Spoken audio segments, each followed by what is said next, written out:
Paramashivoham Om Nityananda Paramashivoham Om Nityananda Paramashivoham Om Nityananda. The next step of this ritual of yoga, as Swamiji reveals, yoga is a ritual, a methodology to connect yourself with the divine. As every ritual in Hinduism goes, we cleanse the three elements of our body, of the world, and of the ultimate with the Tattva Chamanam.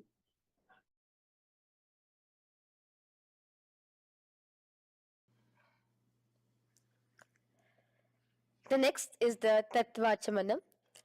So now I request all the participants to have the Panchapatram and the Uddharani, the traditional cup and the spoon filled with some fresh water. Now,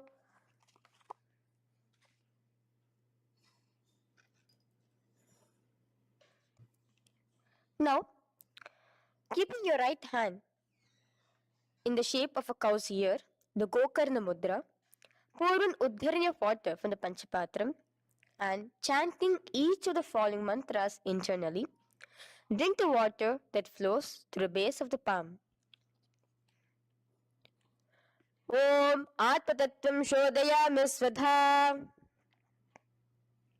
Om Vidyatattvam Shodayami Svadha. Om Shivatattvam Shodayami Svadha. Wash your right hand with water from the Panchapatram. Now, chanting the following mantra internally, wipe the upper and lower lips twice using the base of the right hand thumb, moving the hand from right to the left of the lips. Om Ham Hridayaya Namaha. Wash your right hand with water from the Panchapatram. Now, with the tips of right hand index, middle and ring finger, touch above the upper lips and below the lower lips. Wash your right hand with water from the Panchapatram. Now, with the tips of right hand index finger and thumb joined together, touch your right nostril, left nostril. With the tips of right hand ring finger and thumb joined together, touch your right eye, right ear, left ear. Wash your right hand with water from the Panchapatram. Now, with the base of the right hand thumb and little finger, touch the navel, right chest, left chest. With the right hand, fingertips together, touch the top of the head, right shoulder, left shoulder, and your heart center. With that, we have the sankalpa. The sankalpa, the manifestation of our conscious intention. What is it today each one of us want to manifest through Nityananda Yoga? Hold that in your inner space. Through this conscious intention, which directly happens with the blessings, with the grace of the Supreme Pontiff of Hinduism, Bhagavan Shri Nityananda Paramashivoham, you will just see your intention manifesting as reality.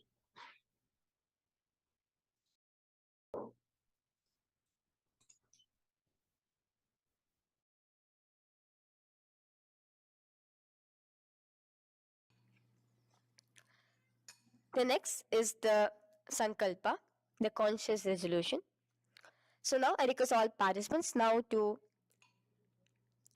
with your right hand, cover your left palm, which is the sankalpa mudra, and keep both the hands on the right thigh. Continue to keep this mudra till the end of the sankalpa.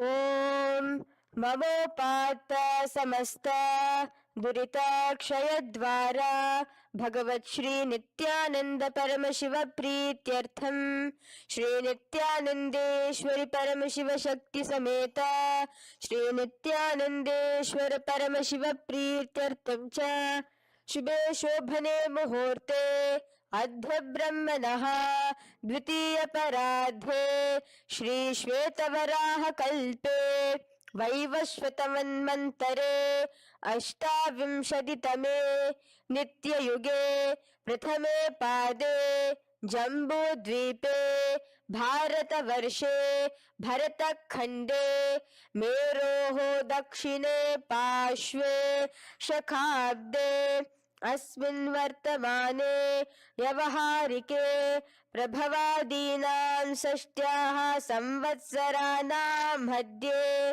शुभनाम संवत्सरे शुभायने शुभऋतौ शुभमासे शुभपक्षे शुभतिथौ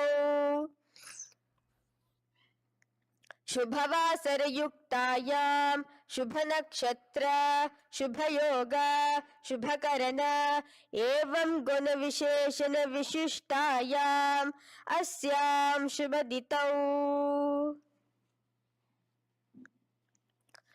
श्री कैलासोन्नत द्वादशान्त श्यामला पीठारूढ़ श्री मीनाक्षी सुंदरेश्वरा भिन्न स्वरूप परशिवपुत्र रत्न कुमार गुरुमन्यतुल्यावतार श्री पार्वती स्तन्यपान लब्ध दिव्य ज्ञान विश्रुत सकल निगमागम सारभूत द्राविड वेद प्रवक्त्रे श्रीमत् परमशिव करुणा समधिगत मुक्तामय चतुरश्रयान गीयमान छत्र चामर श्री चिन्ह काहलादि समस्त बिरदावल्यलंकृत ज्ञान विज्ञान चक्रवर्ती सर्वजन संग सद्यो निर्वाण दीक्षा व्यापवर्ग वर्ष विश्रान जीमूत परमत कलभ केसरी शैव सिद्धांत स्थापनाचार्य श्री राजाधिराज पांड्य महाराज गुरु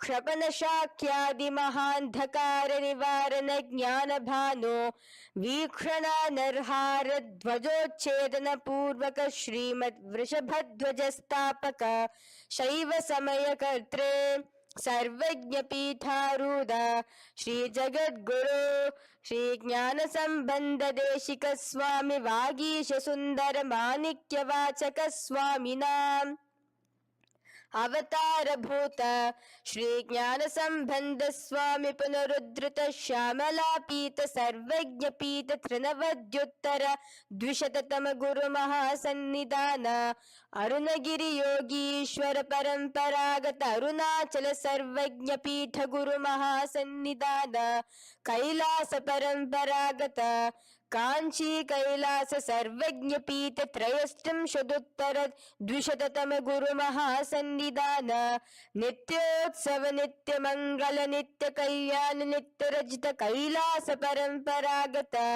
आदि कैलास नित्यानंद पीठ महासंस्थान महासिंहासन पीठ कर्त्रे साक्षात् श्री परमशिव समुद्भूत कैलास परंपरागत वैवस्वत मुनि इक्ष्वाकु हरिश्चंद्र भगीरथ श्रीरामचंद्र सूरसेन इत्यादि अनवच्छिन्न सार्वभौम चक्रवर्ती परंपरागत चतुष्षष्टि योगिनी मंडित चतुष्षष्टि संप्रदाय प्रवर्तक मनुधर्म शासन सूर्यवंश प्राप्त सर्वज्ञ पीत सुरांगी साम्राज्य मूधाभिषिक्त चूडामणे साक्षात् श्री परम शिव समुद्भूत कपिल महागुरु पुनरुद्धृत महानिर्वाणि पीत अष्टोत्तर सहस्र श्री महामंडलेश्वर साक्षात् श्री परम Shiv समुद्भूत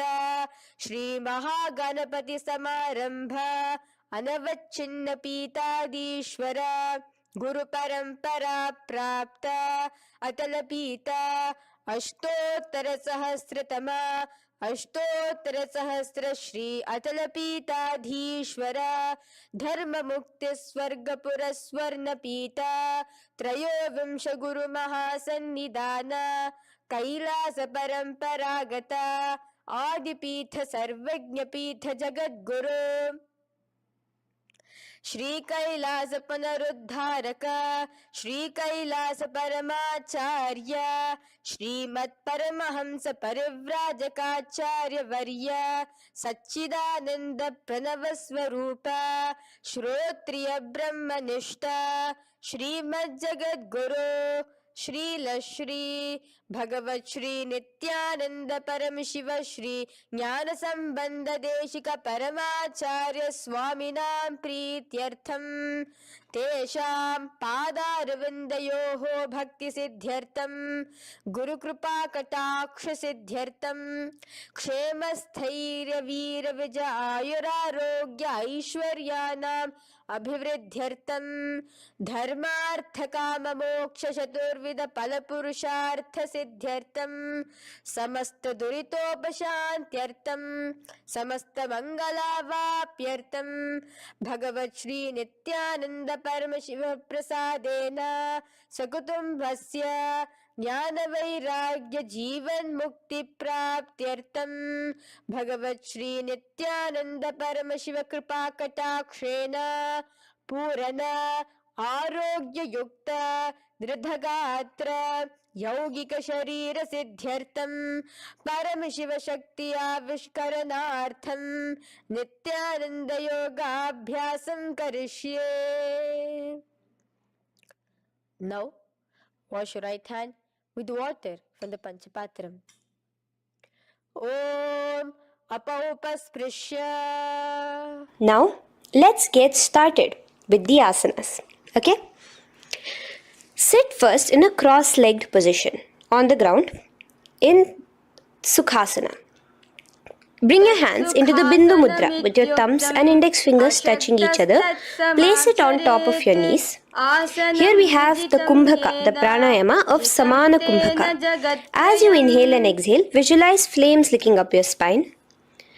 Do the bandhas, the locks, the Mahamudra Bandha, all three of the bandhas, where you are doing the Jalandhara Bandha, tucking in your chin to your chest, the Udyana Bandha, sucking in your stomach, and the Moola Bandha, clenching your perineum.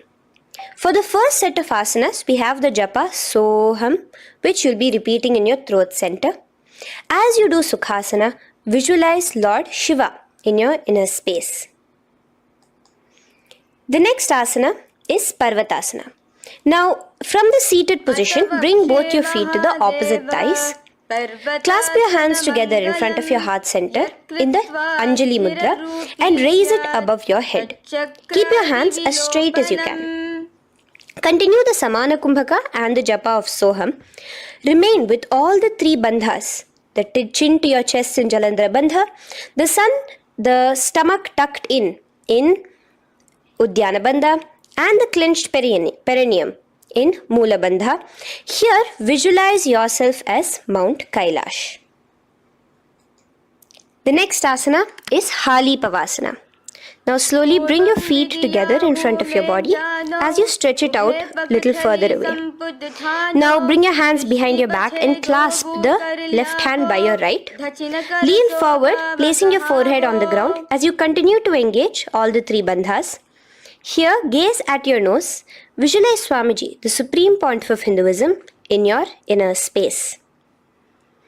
Now, in a similar position from Hali Pavasana, just release your hands, slightly get up and bring your hands in front of your body. Place them on the ground, cupping your hands, making a hollow in Nagi Pavasana. Visualize yourself as a snake, gazing at your nose. Continue the japa, the pranayama and all three bandhas engaged. Now, raise up. This is Kokilasana. Hold your big toes with your index and middle finger in the Prana Mudra. Stretch your legs straight out and upwards. Cross it into Padmasana. Bring it to your opposite thighs. Lean forward and down onto your elbows. Again, tuck your chin into your chest, suck in your stomach and clench the perineum in the Mahamudra Bandha. Visualize yourself as a bird in Kokilasana. The next is Neti Asana. Now, raise up again. Bring one ankle to the top of the opposite knee. Hold the elbows with your hands. Hold the respective elbows with the opposite hands.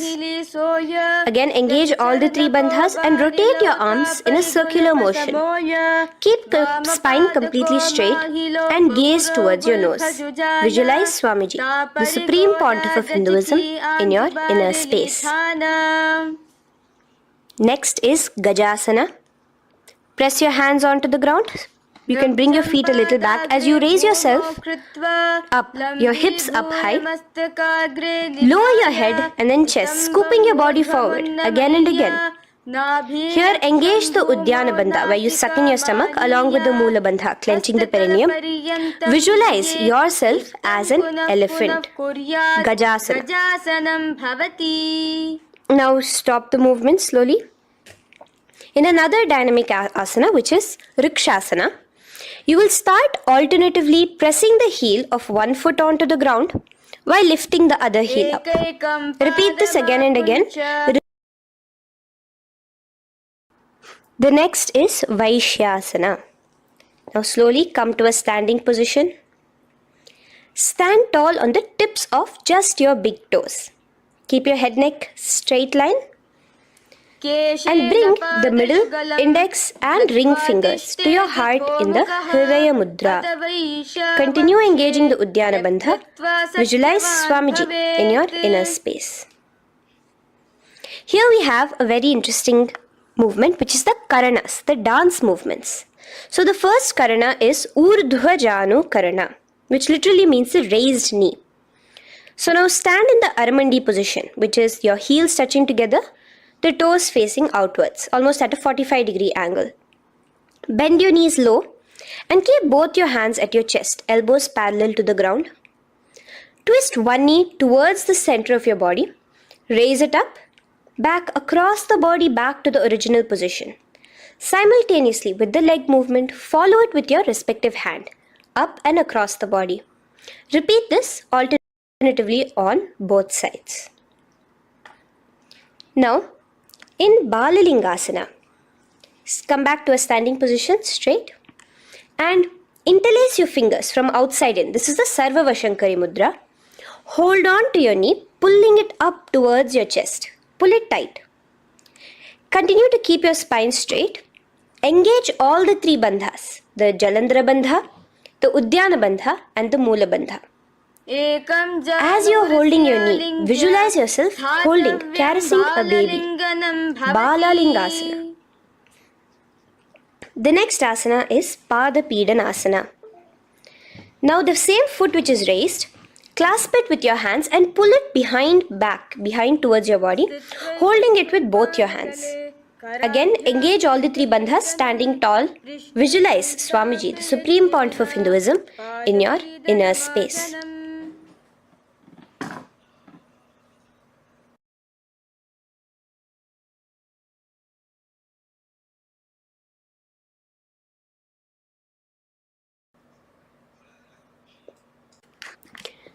From here, let's enter into Natarajasana. Now, the same foot you're already holding behind your back, twist the same hand of that leg inwards and pull the leg back. Extend the opposite hand forward with the index and thumbs together, again in the Bindu Mudra. Now, pull the foot back and up while leaning forward in Natarajasana. Hold your balance here. Here you will be engaging only the Moola Bandha, visualizing yourself as Lord Nataraja, the Lord of Dance.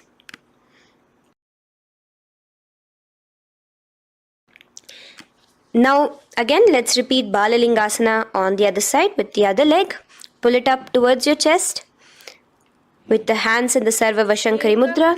Engage all the three bandhas as you visualize yourself holding and caressing a baby. Now pull your foot back into Pada Pidanasana on the other side. Remain with all the three bandhas engaged. Visualize Swamiji in your inner space. And lean forward. Now, hands stretched in the Bindu Mudra into Natarajasana. Balance there as you visualize yourself as Lord Nataraja. Now, come back to a standing position. Release your leg. Gain your balance. as we enter into the Ardharechita Karana. Now again bring yourself to the Aramandi position, heels together, toes pointed outwards and knees bent. Now from this position, bring your right foot onto the tips of the toes behind the left heel. The heel should be up. Bring your left hand towards your chest, parallel to the ground again, and extend the right arm out and wide like a pendulum. Bring it back towards your chest. Now while your arm is swinging, remember to move your fingers one by one inwards towards the palm and then outwards. Now place the right hand over the nose. Uncross your ankles. Let's do this on the other side also. Cross the left ankle behind and stretch the left hand out like a pendulum.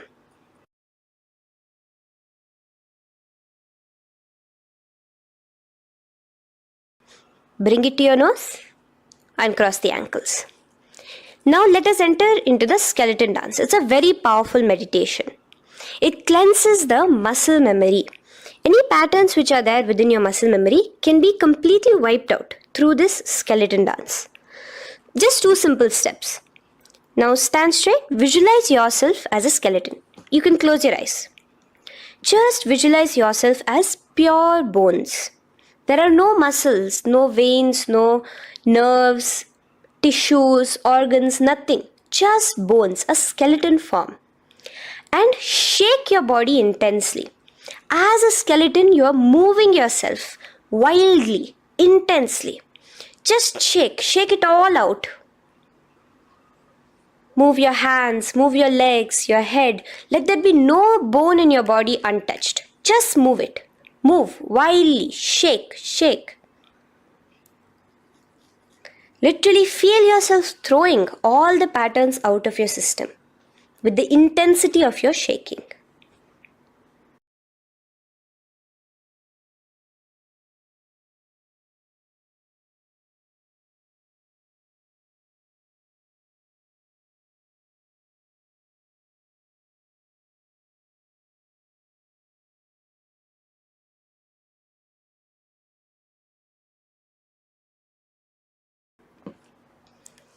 Now slowly calm down. Take a few steps, gain your breath back. That's a powerful meditation we did. Let us do the next Karana. Again, come back to a standing position. Do the Aramandi. Your toes outwards, knees bent with your feet together. Now here, raise your hands above your head. Keep your palms completely straight and cross the wrists with the palms facing forward and the back of the hands outward.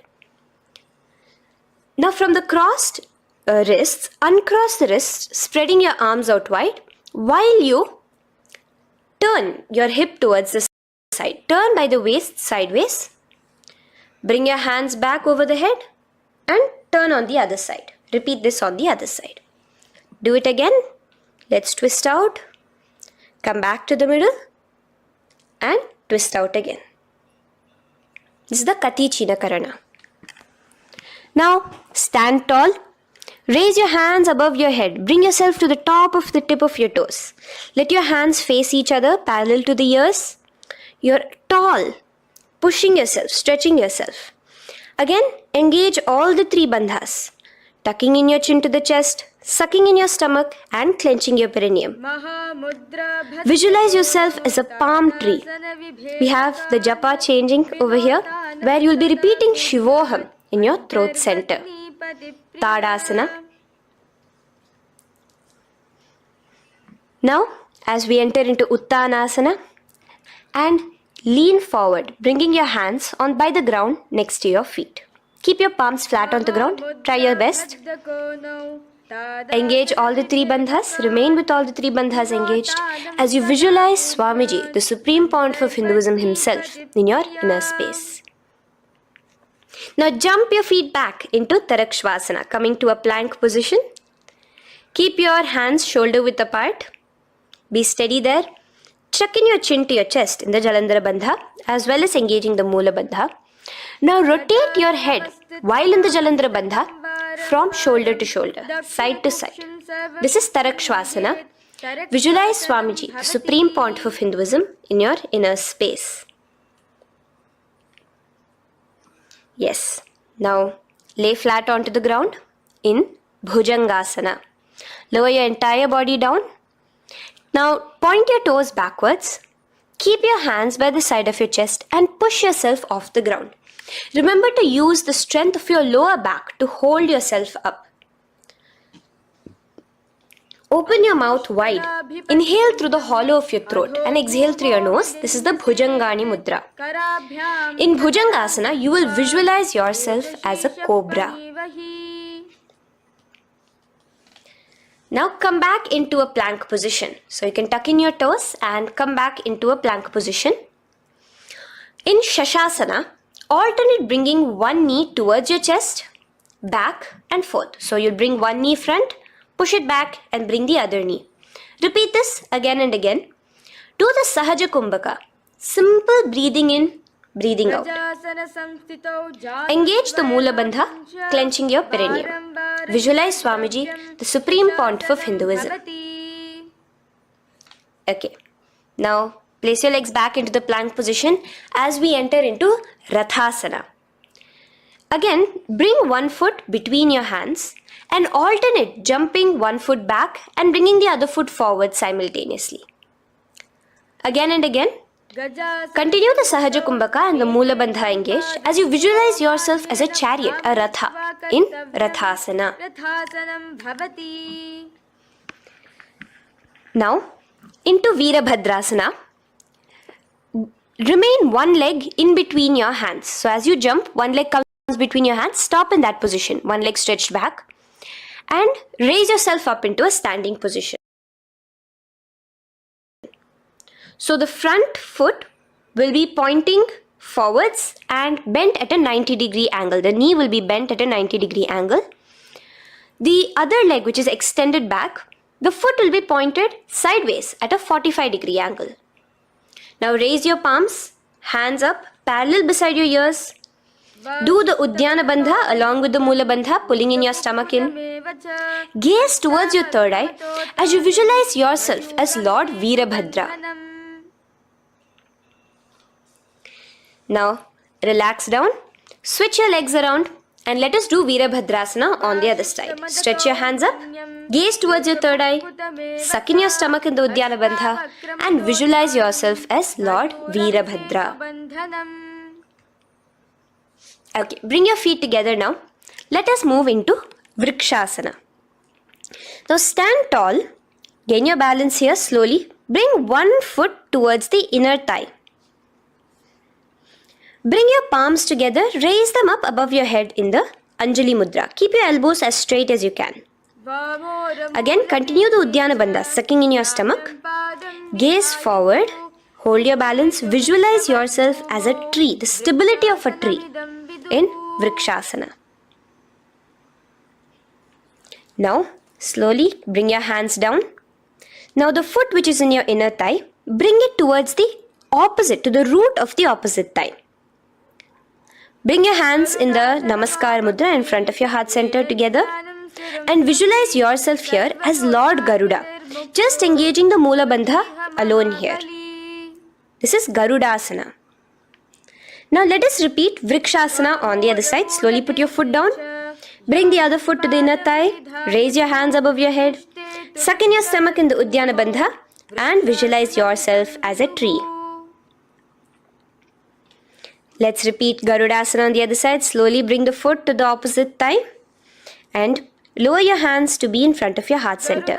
Release the Uddiyana Bandha, just engaging the Mula Bandha, clenching your perineum. Visualize yourself as Lord Garuda, the eagle vehicle of Lord Mahavishnu. Okay, bring both your feet to the ground now and spread them far apart from each other.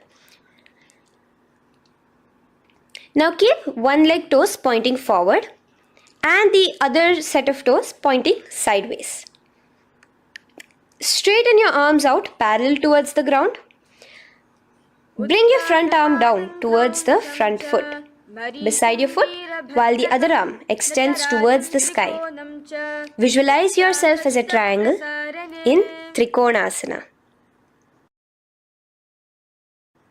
Now raise up and let's repeat Trikonasana on the other side. Switch the position of your legs around and go forward. The other arm raised towards the sky. Visualize yourself as a triangle. Now come back to a standing position. Bring your feet together. We are having another Karana, the Nikuttaka Karana. Bring yourself to the Aramandi position. Feet together, knees out wide. Here now bring your hands towards your chest, but keep both your palms parallel towards each other. Bring your right foot onto the toes with the heels up. And simultaneously bringing the right hand towards the top.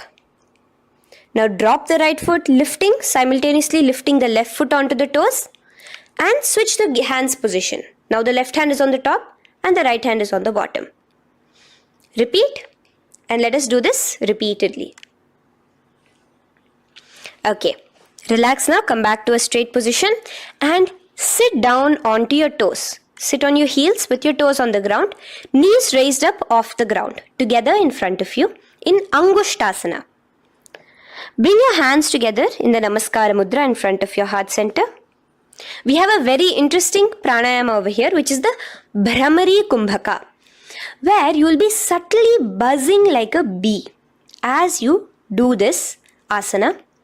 The japa we will be entering into is Sadashivoham. In Angushtasana, engage the Mula Bandha as you visualize Swamiji, the Supreme Pontiff of Hinduism, in your inner space.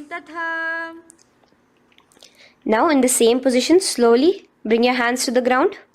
Balance yourself as you stretch one foot forward, sitting on the heel of one foot and the other foot stretched forward, toes pointed upwards. Bring your hands to the Vara Mudra, just the tips of the finger on the ground while the palm faces forward, both your hands. Continue to engage the Mula Bandha, clenching the perineum as you visualize Swamiji, the Supreme Pontiff of Hinduism, in your inner space. Now, stretch, the leg is stretched forward, right? Stretch the same hand, the respective hand forward and clasp onto the big toe of that foot in the Prana Mudra with your index and middle fingers. The other hand, bring it to the back of the respective heel in Vidhunanasana as you visualize Swamiji in your inner space. Okay, bring your 2 feet back together as we repeat Saurasana on the other side. Stretch your left leg forward now. Palms in the Vara Mudra on the ground. Visualize Swamiji in your inner space. And lean forward into Vidhunanasana on the other leg. Clasp your toes. Bring the other hand to the back heel. Continue to visualize Swamiji.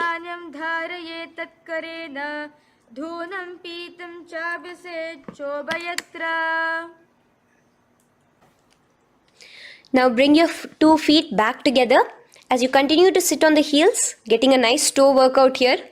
Balance on your toes, bring your knees together in front of you.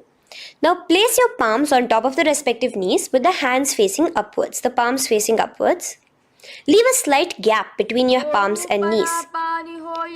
As you gaze forward, engage the Jalandhara Bandha, tucking in your chin to your chest, and look between the gap between your hands. Brahma Jurankushasana. The next is Kapilasana. Now spread your knees wide and place them onto the ground. Keep your hands on the respective knees. Pull your stomach in and up in the Uddiyana Bandha. Gaze towards your nose as you visualize yourself as Maha Kapila Muni, the first man that ever started thinking. In the same position, just release that Uddiyana Bandha. Release the lock of the stomach, but continue to clench your perineum in Mula Bandha as you switch your gaze to your third eye. So from your nose, switch your gaze to the third eye. Visualize Swamiji, the Supreme Pontiff of Hinduism, in your inner space. Bhadra Gorakshasana.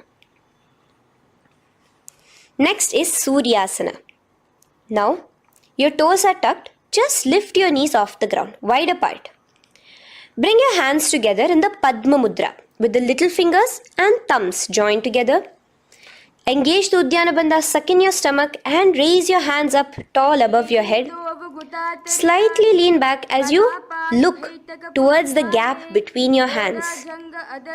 Visualize Lord Surya in your inner space.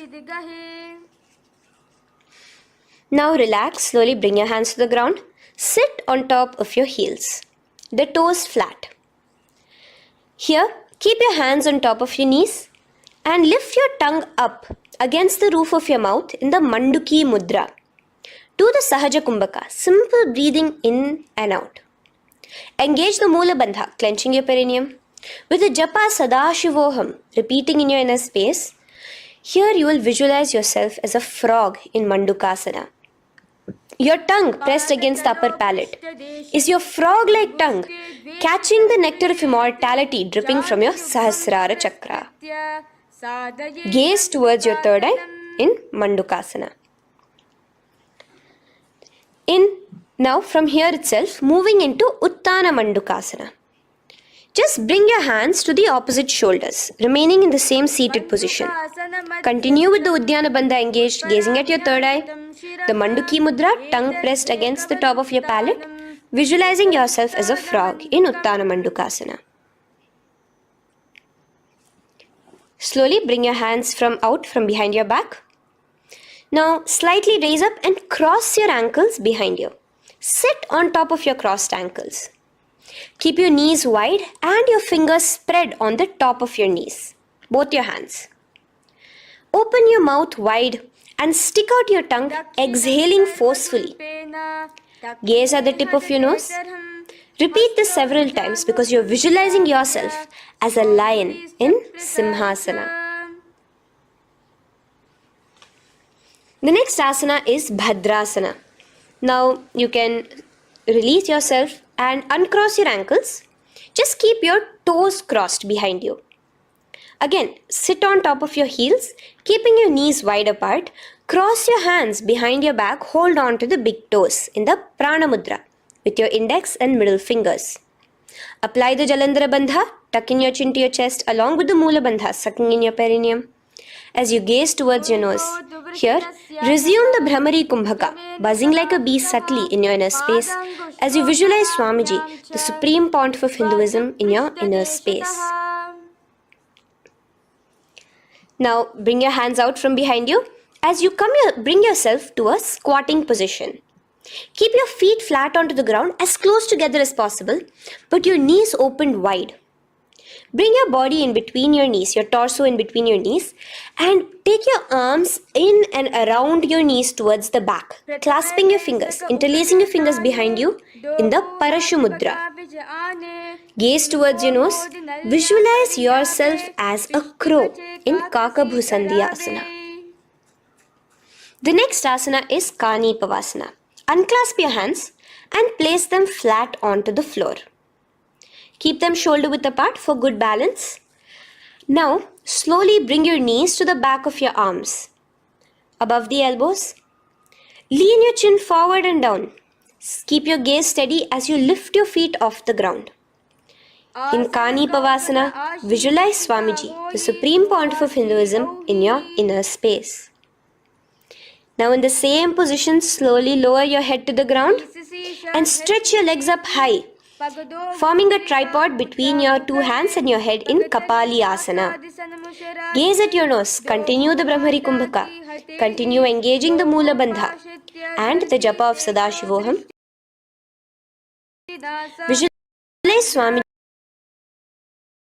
in your inner space. The next asana is Parshva Mayurasana. Slowly bring your feet down. Yes, relax. And now squat on your toes with your knees together and twist your body. Place both the hands to one side of your knees. Now bring one of your elbows to the knee and the other of your elbows towards the hip. Lean onto your arms, balance, extending your legs out to the side. Gaze towards your third eye, visualizing yourself as a peacock. In Parshva Mayurasana, as you do the pranayama, the Rechaka Kumbhaka, let your exhalations be prolonged and your inhalations be slightly shorter. Now relax, bring your feet to the ground and bring your body to the other side of your knees. As you repeat Parsvamayurasana on the other side, lean forward, stretch your legs, gaze at your third eye. Visualize yourself as a peacock. Now let's do Bhairaganathasana. Now come again to a plank position. Place your hands down, stretch your legs back, and bring one foot around your shoulder to be placed in between both your palms. Gaze at your third eye. Just engage the Moola Bandha, clenching your perineum. Here, this is Bhairaganathasana. Visualize yourself as Lord Kala Bhairava.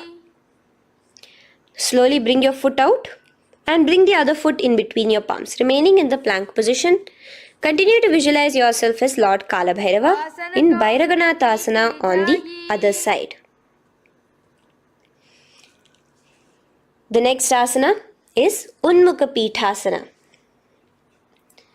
Now from the same plank position, bring your forearms onto the ground. Be steady as you walk your feet closer towards yourself, forming like a slight mountain. In Unmukha Pithasana, gaze at your third eye. Continue the Rechaka Kumbhaka. Visualize Swamiji in your inner space.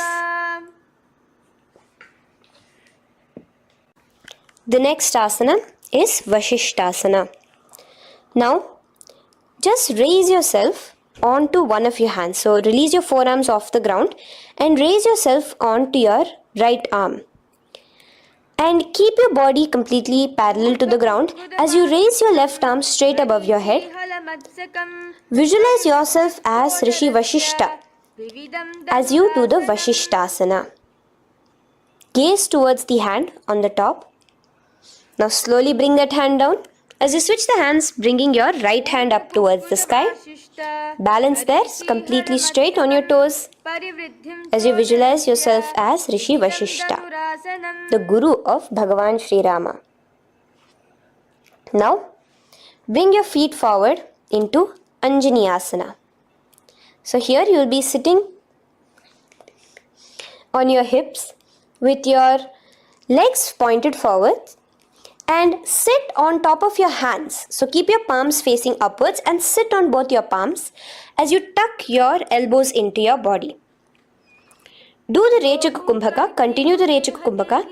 Engage the Jalandhara Bandha, tucking in your chin to your chest, gaze at your nose. Visualize yourself as Lord Hanuman in Anjani Asana. Now, slowly release your hands from under your body as you lean forward into Paschimottanasana.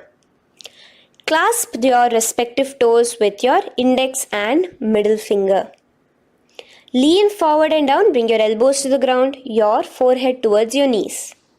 Engage all the three bandhas, the Mahamudra Bandha, as you visualize Swamiji, the Supreme Pontiff of Hinduism in your inner space, with a new japa, Mahasadashivoham, starting here.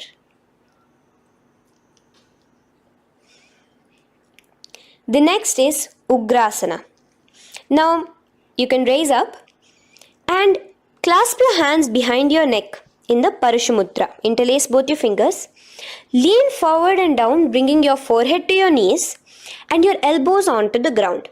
Again, engage all the three bandhas in the Mahamudra Bandha as you visualize Devi Kali in your inner space in Ugrasana. The next is Marichi Asana. So raise up and keep one leg pointed forward while you bring the other leg towards the groin, the knee pointed upwards. Place the foot flat on the ground.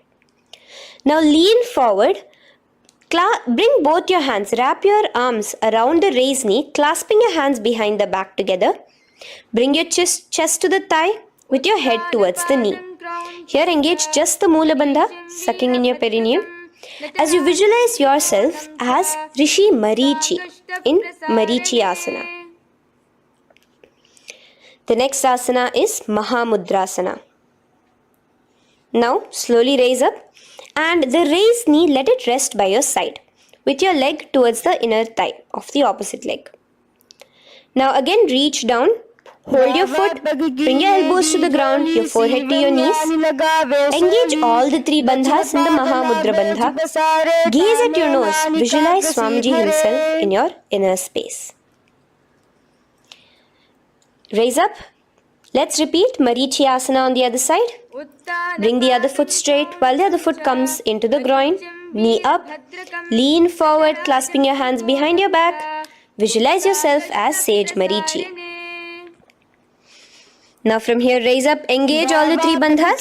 As you let your knee fall to the side, lean forward, clasping the foot. Gaze at your nose. Visualize Swamiji in your inner space in Mahamudrasana on the other side. Now, bring yourself to a seated position.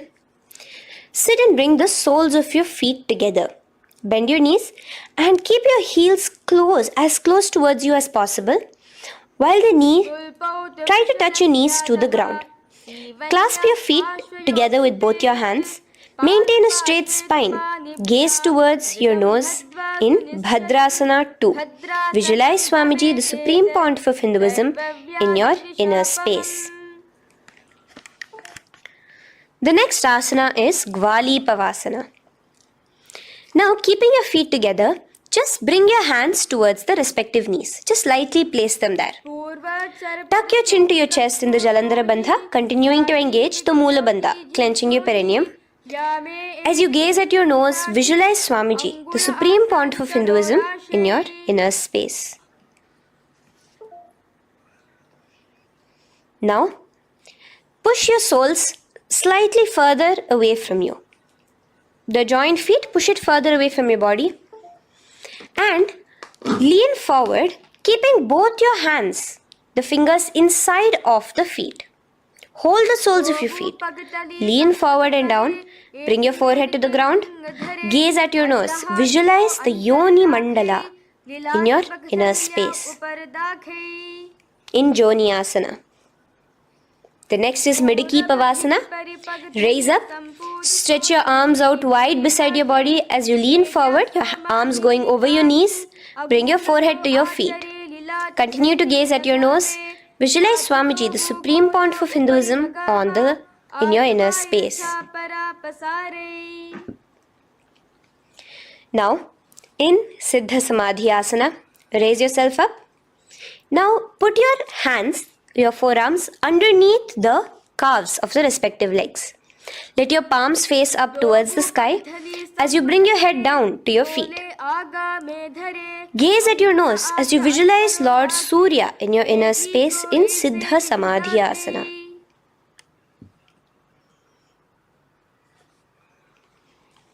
The next asana is Chiniki Pavasana.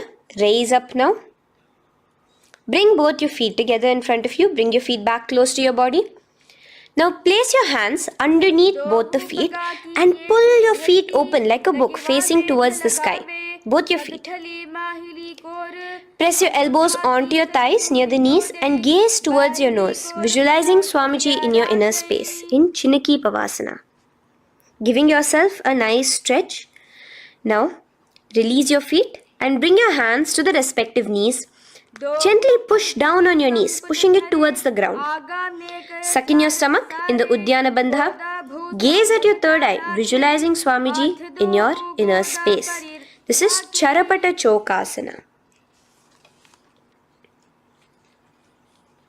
The next asana is Bhairavasana. Now, continuing to remain with your feet together, you can use the help of your hands to bring your toes onto the ground with your heels pointed upwards. Just push yourself and try to do it. Continue to remain with the Uddiyana Bandha engaged, your stomach sucked in.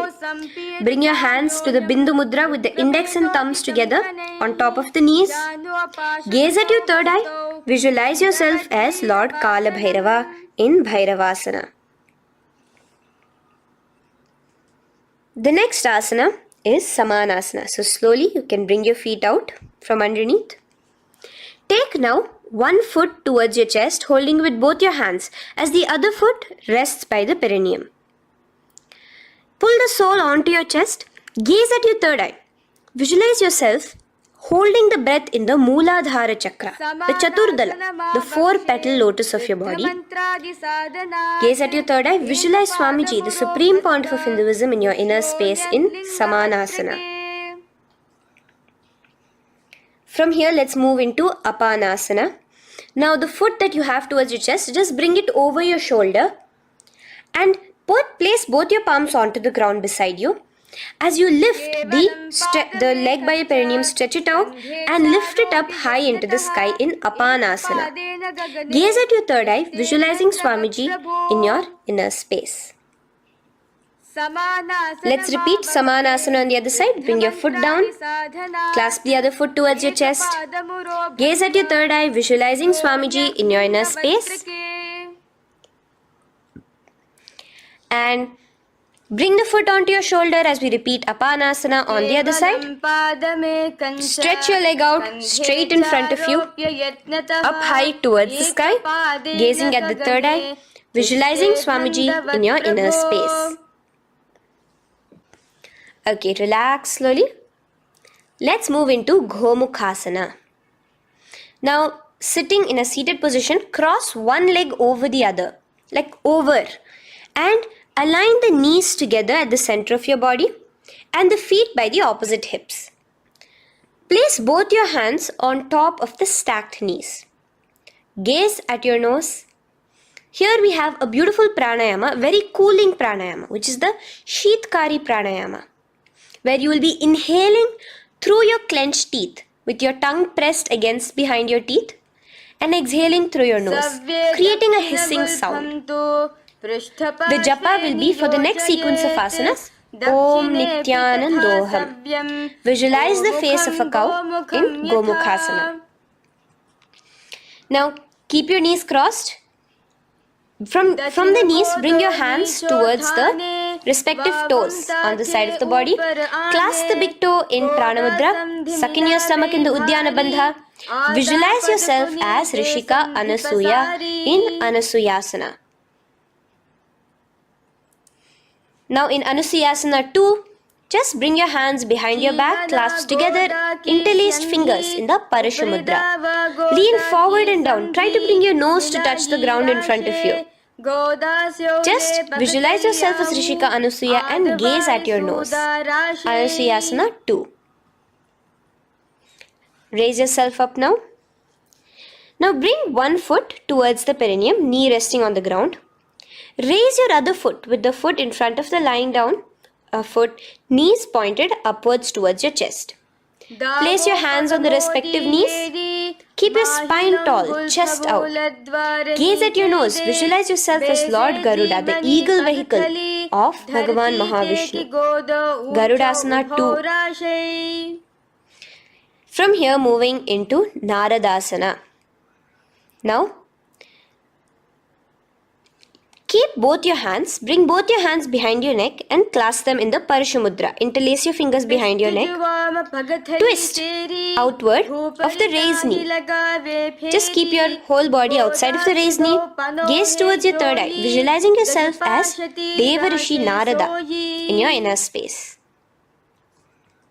From Naradasana, let's enter into Matsya Pithakasana. Place one foot on the top of the opposite thigh. Wrap your respective arm across the knee, holding on to the opposite shin. Extend the opposite hand straight. Hold on to the respective toe with the index and middle fingers in Prana Mudra.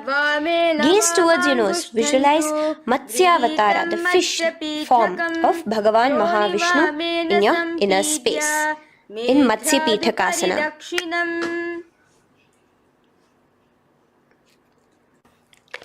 From there, let's repeat the Gomukhasana and the rest of the asanas on the other side too. So slowly you can cross your knees over to the other side in Gomukhasana. Keep your hands on the top of your knees. Gaze at your nose as you visualize the face of a cow in Gomukhasana. Continuing into Anusuyasana on the other side, bring your hands to your toes. Suck in your stomach in the Uddiyana Bandha. Gaze at your nose, visualize yourself as Rishika Anasuya. And lean forward, bringing your hands behind your back in Anusuyasana 2. Interlace your fingers in the Parashamudra. Continue to gaze at your nose, visualizing yourself as Rishika Anasuya. As you relax the Uddiyana Bandha, just clenching the Mula Bandha alone. Raise up, bring your feet together in front of you as we enter into Garudasana 2. Place your hands on the respective knees. Stay straight. Visualize yourself as Lord Garuda as you gaze towards your nose. And twist your body out of the raised knee, hands clasped in the Parashumudra behind your neck. Gaze at the third eye, visualizing yourself as Devarishi Narada. And bring the foot to the opposite thigh as we enter into Matsya Pitakasana on the other side. Clasp your toe in Prana Mudra. Gaze at your nose, visualizing Matsya Avatara, the fish avatar of Lord Vishnu in your inner space. Now let's enter into Matsyendrasana. Remaining in the same position with one foot on the opposite thigh, place the other foot on the ground on the far side of the other thigh. Twist. Bring your elbow outside the raised knee. Keep the raised arm by your neck. Turn backwards. Gaze towards your third eye, the other hand straight out. Visualize Matsyendranatha, the great Rishi and master of Hatha Yoga in your inner space. Just switch your hands around. Straighten the hand that was originally bent and bend the other hand towards your neck. As we enter into Kubhasana, visualize yourself as a camel. Continue to gaze at your third eye. Now, straighten out both your hands straight out in the same position.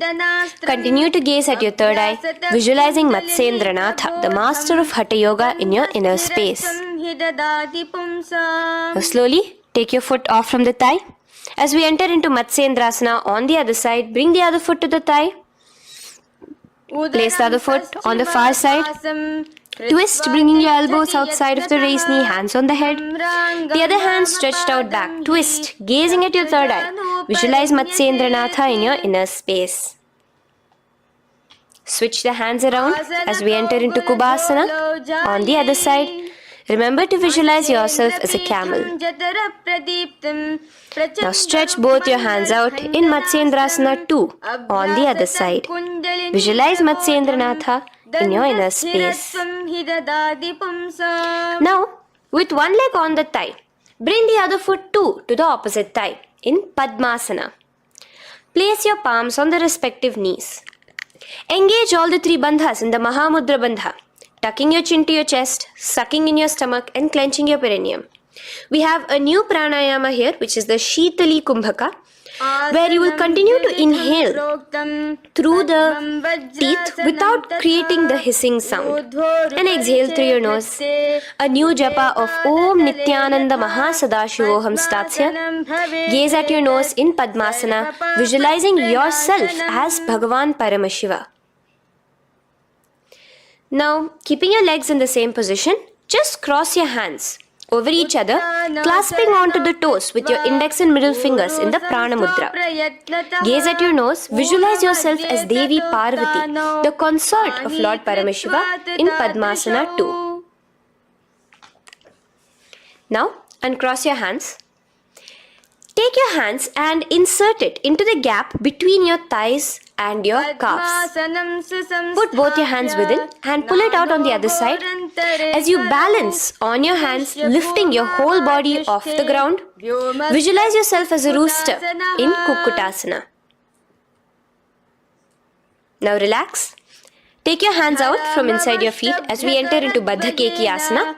Place your hand onto the ground as you raise up on your knees. Place your palms on the ground, fingers pointing towards the legs. Now keep your elbows together, pressed against your navel.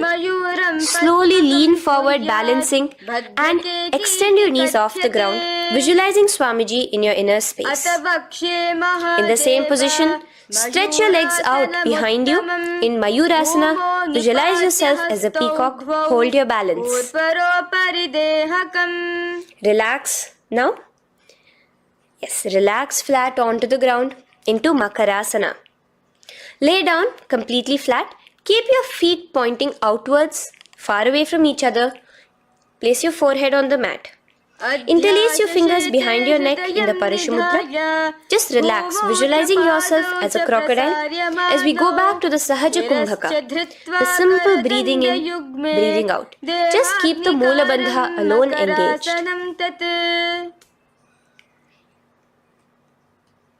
The next asana is Shalabhasana.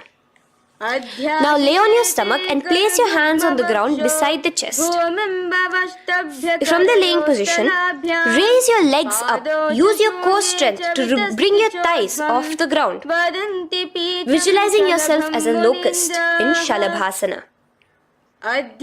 Relax your feet down and bring your hands to your feet, pulling your feet down towards the ground beside your hips. In Ushtrasana, visualize yourself as a camel. Now slowly kick your legs back.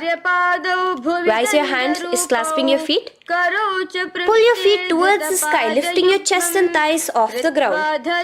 In Dhanurasana, gaze at your third eye. Visualize yourself as Paramashiva's bow. Relax slowly and come up to a sitting position. In Bhagasana, sit on both your knees with your head, neck and spine straight. Clench your perineum in the Mula Bandha. Place your hands on top of your knees. Gaze towards your third eye, visualizing Swamiji, the Supreme Pontiff of Hinduism, in your inner space. From here we enter into Gohyasana. We have a couple of headstand postures here, so get yourself ready. Now place your forearms on the ground with your fingers interlocked. Ensure your elbows are at shoulder width for the best balance. Place the top of your head on the ground, holding your head with your hands. Slowly walk your toes forward until your hips are in a straight line with your shoulders, and just kick your feet up slightly. Make sure not to lose your balance. Keep your knees bent together at your chest, toes pointed upwards. Gaze to your nose, visualizing Swamiji in your inner space. From here, stretch your legs out into Shirasasana, continuing to hold the balance there as you continue to gaze at your nose, visualizing Swamiji in your inner space. Bring your feet to the ground, relax slowly. The next asana is Podhyasana. So come to a seated position. Bring your hands behind your calves, stretching your legs up and your forehead to your knees. Visualize Swamiji in your inner space. Here we have a new Kumbhaka, which is the Bhastrika Kumbhaka, where you will be exhaling forcefully, making the sound of a bellows. Podhyasana. The japa for this next series is Om Nityananda Paramashivoham, the Mahavakya. Relax yourself. Continuing to remain balanced with your legs up, just bring your hands to the opposite shoulders. In Parighasana, visualize yourself as a mace as you gaze towards your third eye. Now relax. Keep your elbows and palms onto the ground as your legs are raised. Visualize yourself as a boat in Naukasana. Continuing to gaze towards your third eye, remember to continue the Bhastrika Kumbhaka. Forceful exhalation. Now, continuing to keep your balance, just bring your hands to your feet and scoop your hands underneath the heels, pull it towards the chest. Keep your spine upright, gaze towards your nose. Visualize yourself as Lord Rudra in Rudrasana, the most ferocious form of Paramashiva. Now lay on your back, so you can remove your hands from underneath your feet and lay on your back. With your feet flat on the ground, knees pointed upwards. Now place your palms down. Just let your fingers touch the back of your heel. Do not clasp your feet. Lift your hips up high, pressing the feet onto the ground. Chin tucked to the chest in the Jalandhara Bandha automatically.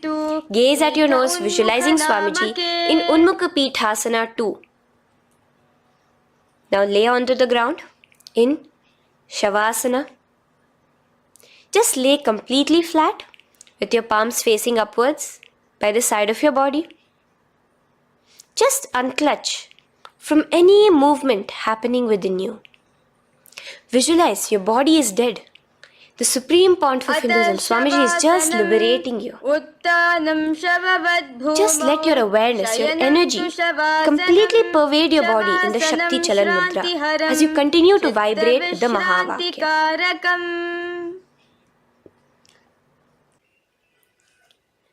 Roll over to one side and come to a seated position. Feel the life entering your body back.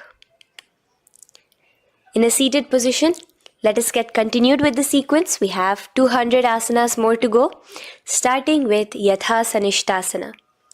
In Yathasanishtasana, sit in any posture you are completely comfortable in, bringing your hands into the Bindu Mudra with the thumbs and index touching. Start off with the Samana Kumbhaka. As you're inhaling and exhaling, feel flames licking up your spine. Clench your perineum in the Moola Bandha with the japa Om Nityananda Paramashivoham for the remaining of the sequence. Visualize Swamiji in your inner space. From here, moving into Samasana, where you bring your feet to a cross-legged position. Keep your hands on your knees with the thumbs and index touching in the Bindu Mudra. Just inhale and exhale as you visualize Swamiji in your inner space. The next is Muktasana. Press your left foot against your genital region. Place the right foot on top of your left. Keep your hands facing downwards on top of your knees. Sit straight, gazing towards your nose. Visualize yourself as a sage liberated by Swamiji himself. Now, continue to remain in the same position as we go into Siddhasana, where your gaze will be switching from the nose to your third eye. Continuing to visualize Swamiji in your inner space, ensure the Moola Bandha, the perineum, is locked.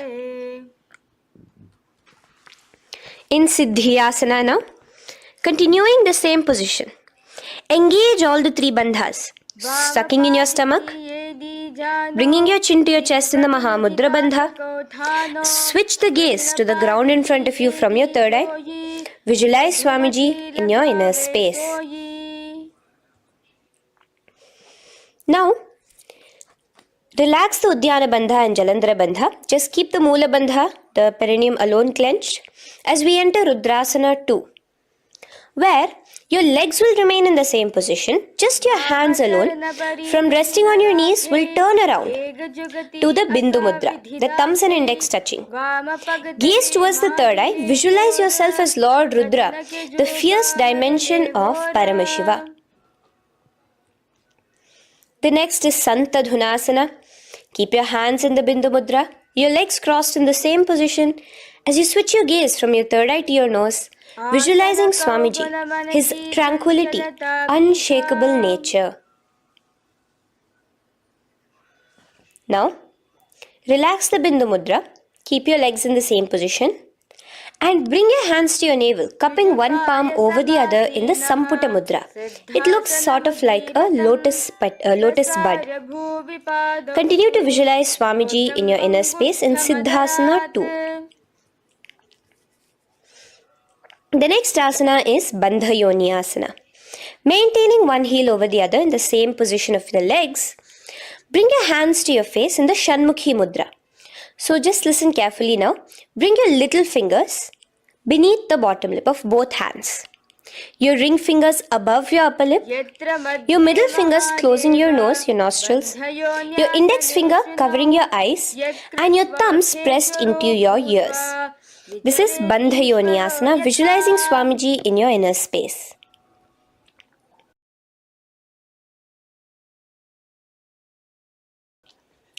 The next asana is Virasana.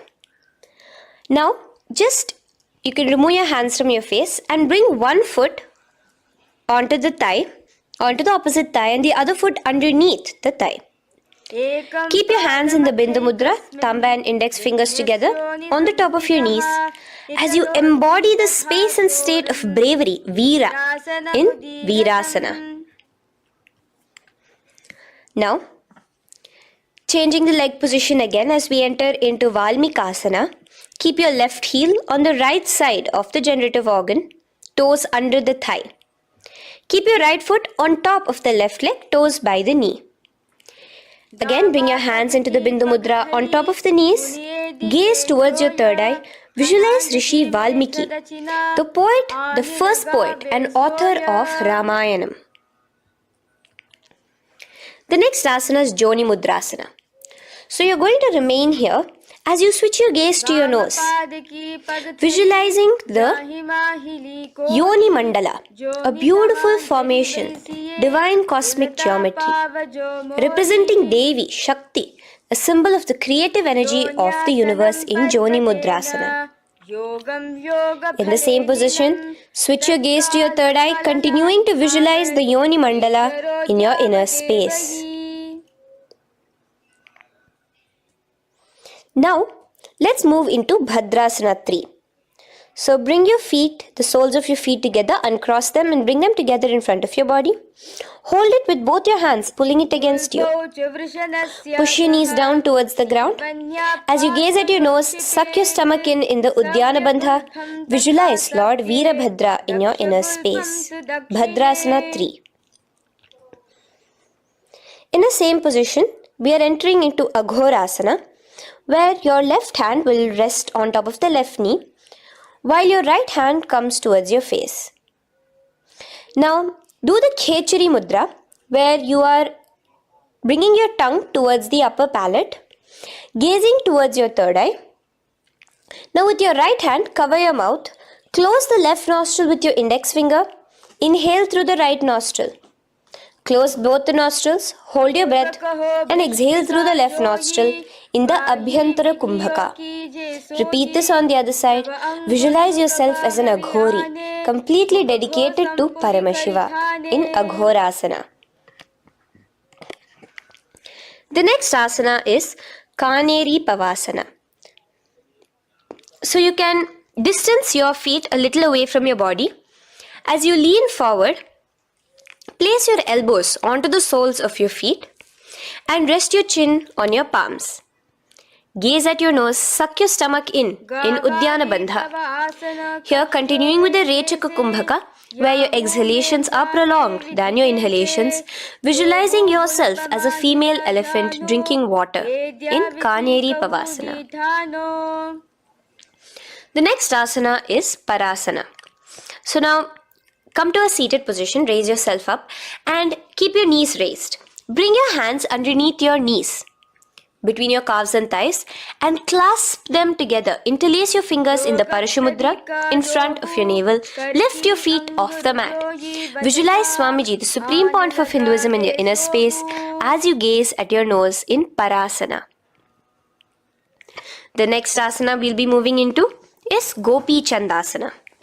Now take your hands out from in between the feet as you let your feet rest on the ground. Take your hands out from underneath your calves. Interlace your fingers around the feet with the soles of the feet together and raise it up towards your chest. Rest your knee on top of your feet. Gaze at your nose. Embody the state and space of a king in Gopi Chandasana. The next asana is Udarasana. So now just quickly release your legs, bring your hands underneath your calves and hold on to your feet again from inside out, both your feet together. Bring your feet up to your chin, resting your chin on top of the interlaced fingers. Bring your feet to your chest, gaze at your nose, visualizing your body, the Supreme Pontiff of Hinduism, free from any defects in Udarasana. Now, in the same position, just lift your legs up towards your head. Let the top of your hands come towards the top of your head, your forehead. And this is Vishishtasana. Visualize yourself excelling in everything in this posture. Now, slowly relax. Keep your hands underneath your shins as you take your hands up to the shoulder, pulling your hand and interlacing your fingers behind your neck. In Bhujasana, visualize yourself as a cobra. The next asana is Kalyanasana. So in the same seated posture, bring your hands around from behind your neck, remove them and put them around your back, interlacing the fingers behind you. Gaze at your nose. Visualize yourself as a beautiful, auspicious goddess in Kalyanasana.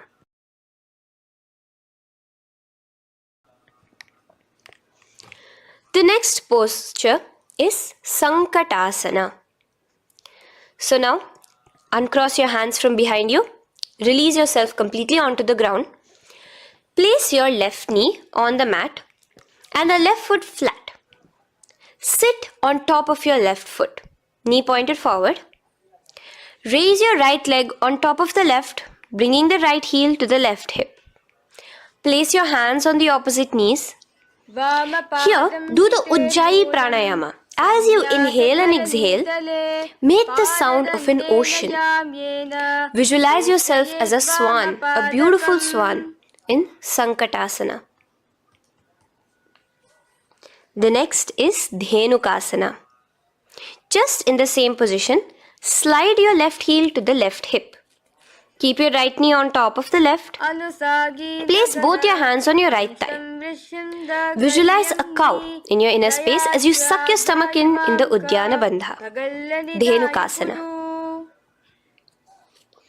Now slowly uncross your legs as we move into Matsyendrasana. Place the right foot on the left thigh, the left foot on the right knee. Bring your left hand behind your back, hold the right thigh. Twist a little bit. Place your right hand on your left thigh. Twist your body, gaze towards your third eye, visualizing Swamiji in your inner space. The next asana, Matsyendrasana 2, just untwist your body. As you clasp the respective toes of both your feet with your hands, lean forward and down, bringing your forehead to the ground in front of your feet. Visualize Swamiji, the Supreme Pontiff of Hinduism, in your inner space. Raise up now. Keep your legs in the same position. We have the Guru Asana. Interlace your fingers together and place it over the topmost knee. Suck in your stomach in the Uddiyana Bandha, clench your perineum in the Moola Bandha, tuck your chin to your chest in the Jalandhara Bandha. As you engage all three bandhas, visualize Swamiji in your inner space. Let us now repeat Sankatasana on the other side. So, you can release your hands, your legs as you cross the other leg over. Visualizing yourself as a swan, remember to put your hands on the opposite knees. The next asana, Dhenukasana, repeating it on the other side. Slide your leg out, bring both your hands to the topmost knee. Suck your stomach in the Uddiyana Bandha. Visualize a cow in your inner space. Matsyendrasana again, repeating it on the other side. Bring your legs to the cross-leg position. Twist your body around as you gaze at your third eye, visualizing Swamiji in your inner space. Untwist as we enter into Matsyendrasana 2 on the other side. Hold on to your feet, bring your forehead to the ground, continuing to visualize Swamiji in your inner space. Slowly raise up and let us do Guru Asana on the other side. Engage all the three bandhas in the Mahamudra Bandha. Interlace your fingers, place it on top of your knee.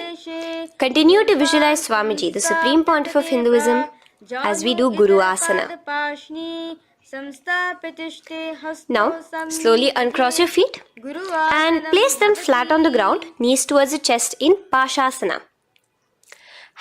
Keep your hands holding the opposite knees, thighs together, and keep your spine completely erect.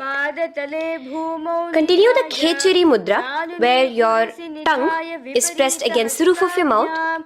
As you gaze at your third eye, visualize Swamiji in your inner space. Continue the Ujjayi Kumbhaka. As you breathe in and out, make the sound like an ocean.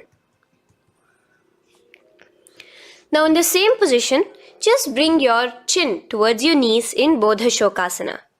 Lean forward, gazing at your nose, and visualize Swamiji, the abode of bliss in your inner space. Now raise up and bring your hands, uncross your hands, bring your hands underneath your knees, clasping the opposite elbows in Kurakatasana. Gaze at your nose, visualizing Swamiji in your inner space. Now, in the same position as Kurakatasana, just cross your ankles into Sumati Asana. Toes pointed upwards, Gaze at the nose. Visualize the great sage and Maharishi Sumati in your inner space. The next asana is Dandasana. Extend your feet out straight in front of you. Keep your arms straight above your head. Interlace the fingers from inside out. Let your wrists point outwards. Engage the Mahamudra Bandha, all the three bandhas. As you gaze at your nose in Dandasana, visualize Swamiji in your inner space. The next is Arambhasana. Now keeping your legs straight, release the Jalandhara Bandha and the Udyana Bandha, keeping your perineum clenched in Mula Bandha. Lean forward and down. Hold your big toes in the Prana Mudra with your index and middle fingers. Head to your knees. Do here the Nadi Shodhana Pranayama. Inhale through the left nostril, hold and exhale through the right. Visualize Swamiji in your inner space. The next is Bhidokasana. So slightly raise your body up and bring your hands underneath your knees, extending your knees slightly up. Keep your heels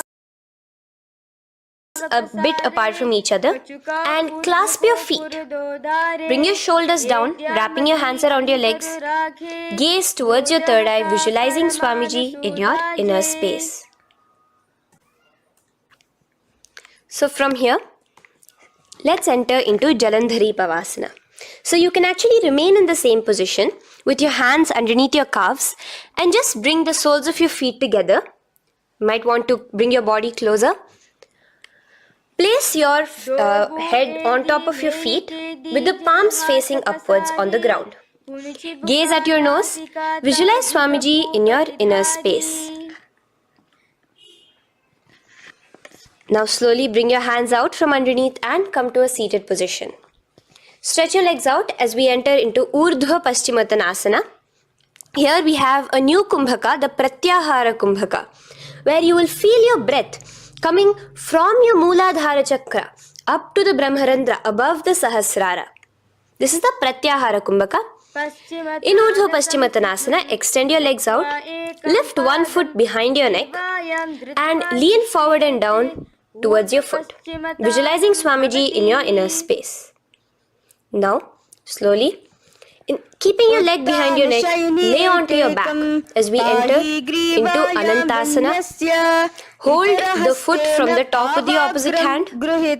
Visualize yourself as infinite, endless, eternal. Gaze at your nose in Anantasana. Just now, in the same position, roll onto your elbow of the hand holding the foot.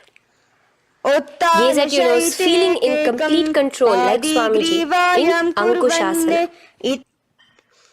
Slowly remove the leg from behind your neck. Take a moment to stretch, relax. Lay on your back. Bring your knees towards your chest. Bring your hands around, encircling the thighs and the calves with your arms.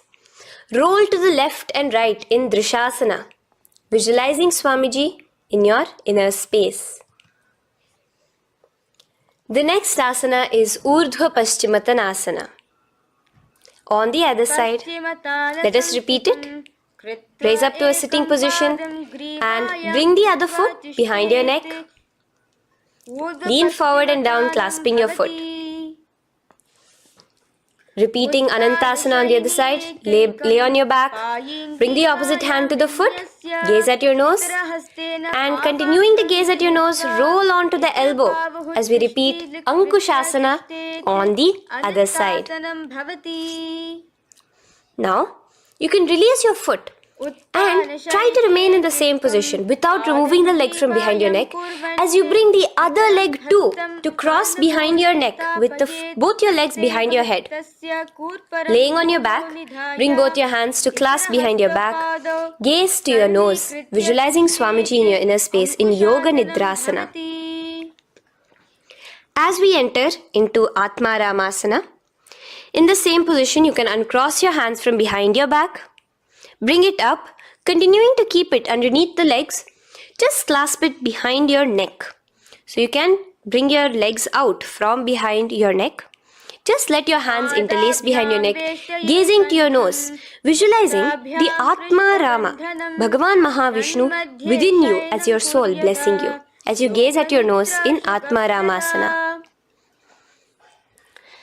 Now, you can release your hands and legs. Continue to lay on your back as we enter into Kochikasana. Bring your knees to your chest with the soles facing upwards. Extend your arms sideways as you gaze towards your third eye, visualizing Swamiji in your inner space. Now, from Kochikasana, keep your arms reached out to the sides at shoulder level. As we enter into Jatara Parivriti 1, keep one knee bent, twist it and bring it to the ground on the opposite side with the other leg extended straight.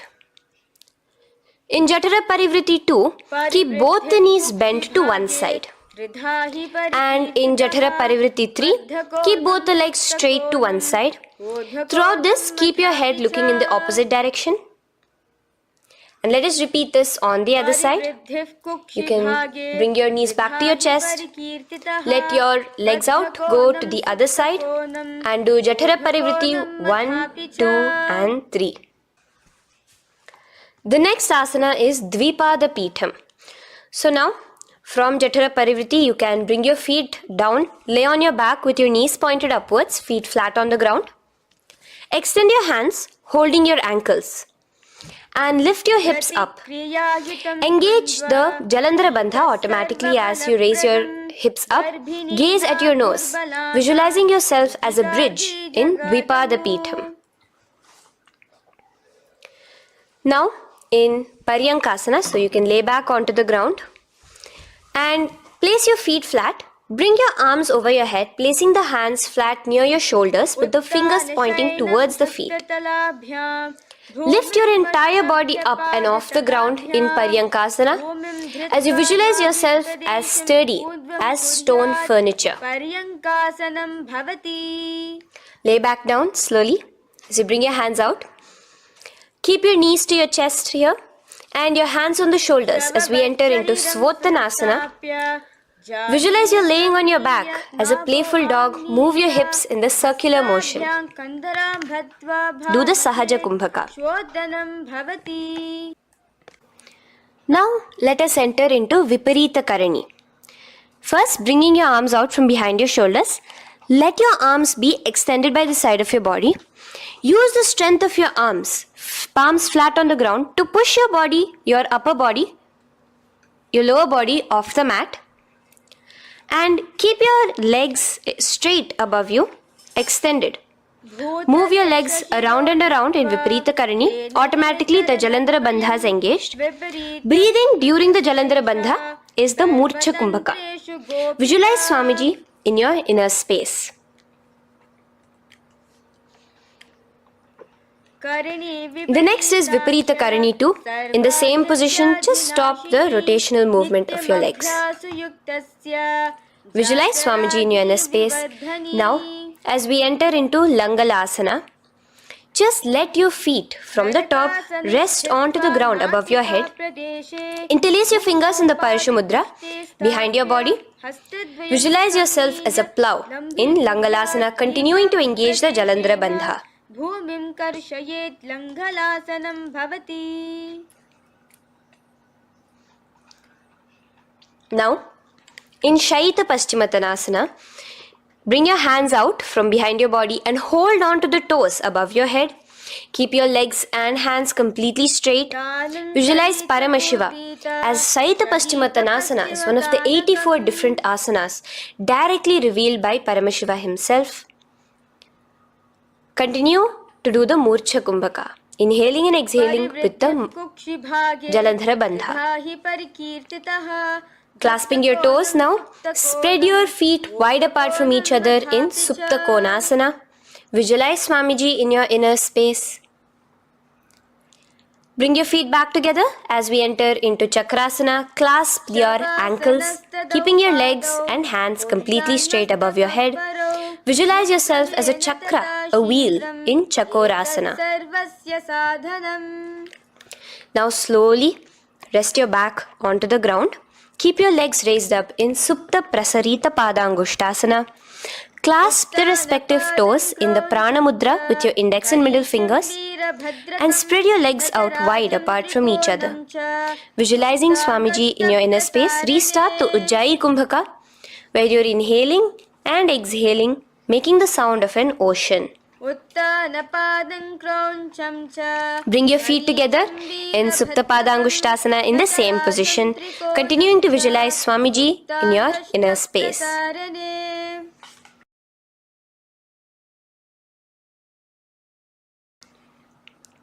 Now, release your feet and bring them into Padmasana. As you lay flat on your back in Matsyasana, hold the opposite elbows over your head, gazing at your nose. Visualize Matsya Avatara, the fish form of Bhagavan Mahavishnu. Now in the same position, put one hand over the other, extended straight above your head.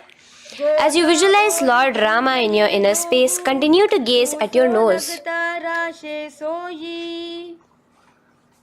Now, slowly bring your hands to your hips as we enter into Sarvangasana. Lift your hips and legs up into the sky, crossing your legs in Padmasana. Let your hands support you, your elbows on the floor. Do the Jalandhara Bandha as you gaze at your nose in Sarvangasana. Now, bring your hips back onto the ground in Vrishchikasana. So, in the Padmasana, just remove one foot alone. Keep one foot on the opposite knee as you pull the knee towards your face. Let your hands stretch out above your head, hooking forward as you raise your upper back off the ground, visualizing yourself as a scorpion in Vrishchikasana, gazing at your third eye. Do the Jalandhara Bandha, tucking in your chin to the chest. Now just switch your legs around as we repeat Vrishchikasana on the other side.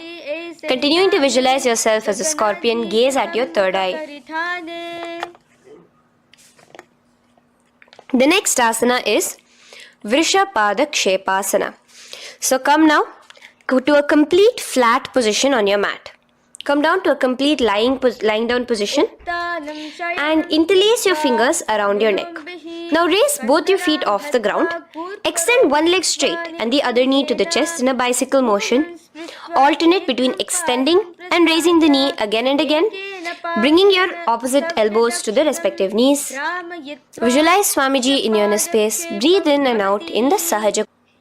From Vrishapada Kshepasana, now lay flat onto the ground with your hands by your side as we enter into Marottanasana, where you will be lifting your legs one by one, touching the ears with your knees. Visualize Swamiji in your inner space. The next asana is Vrikasana. Now what you'll be doing is laying on your back. Bring the soles of your feet flat onto the ground. Stand up completely and lay back down. Visualize yourself as a wolf in Vrikasana.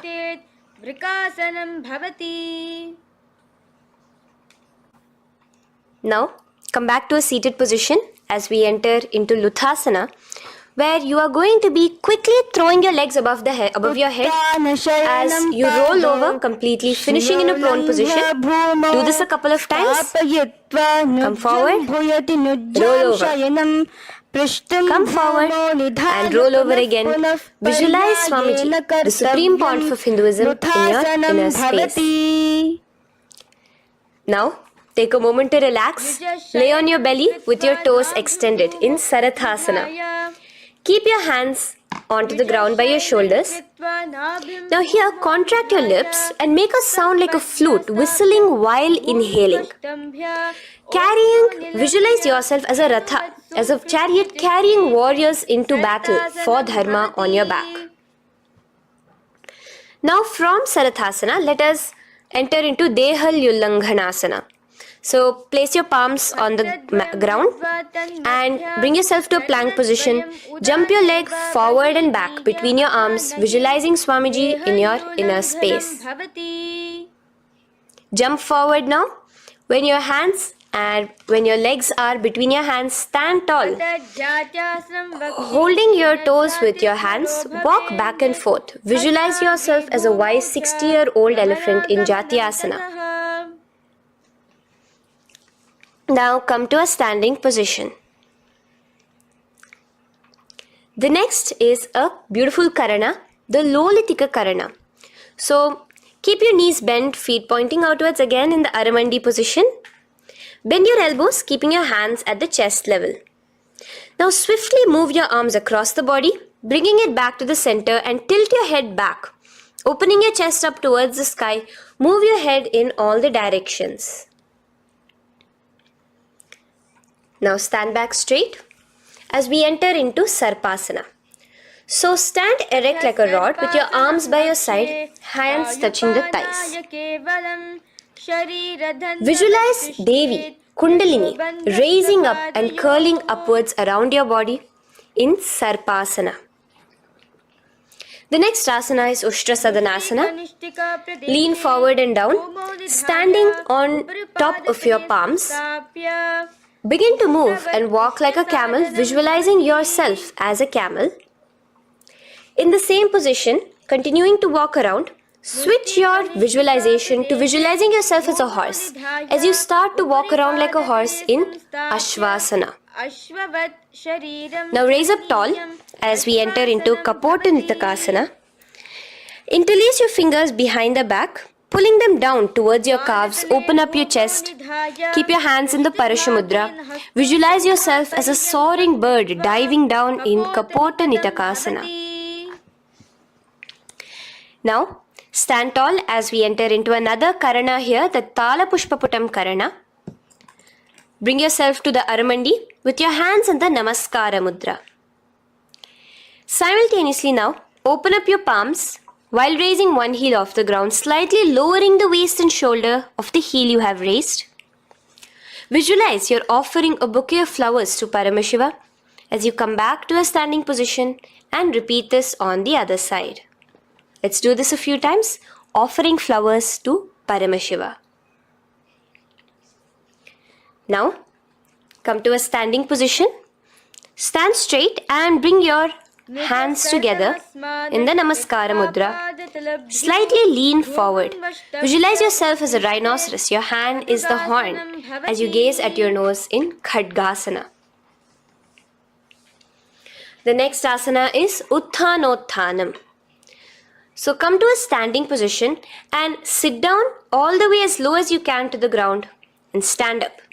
Do this again. Sit down, stand up, and again. Sit down, stand up.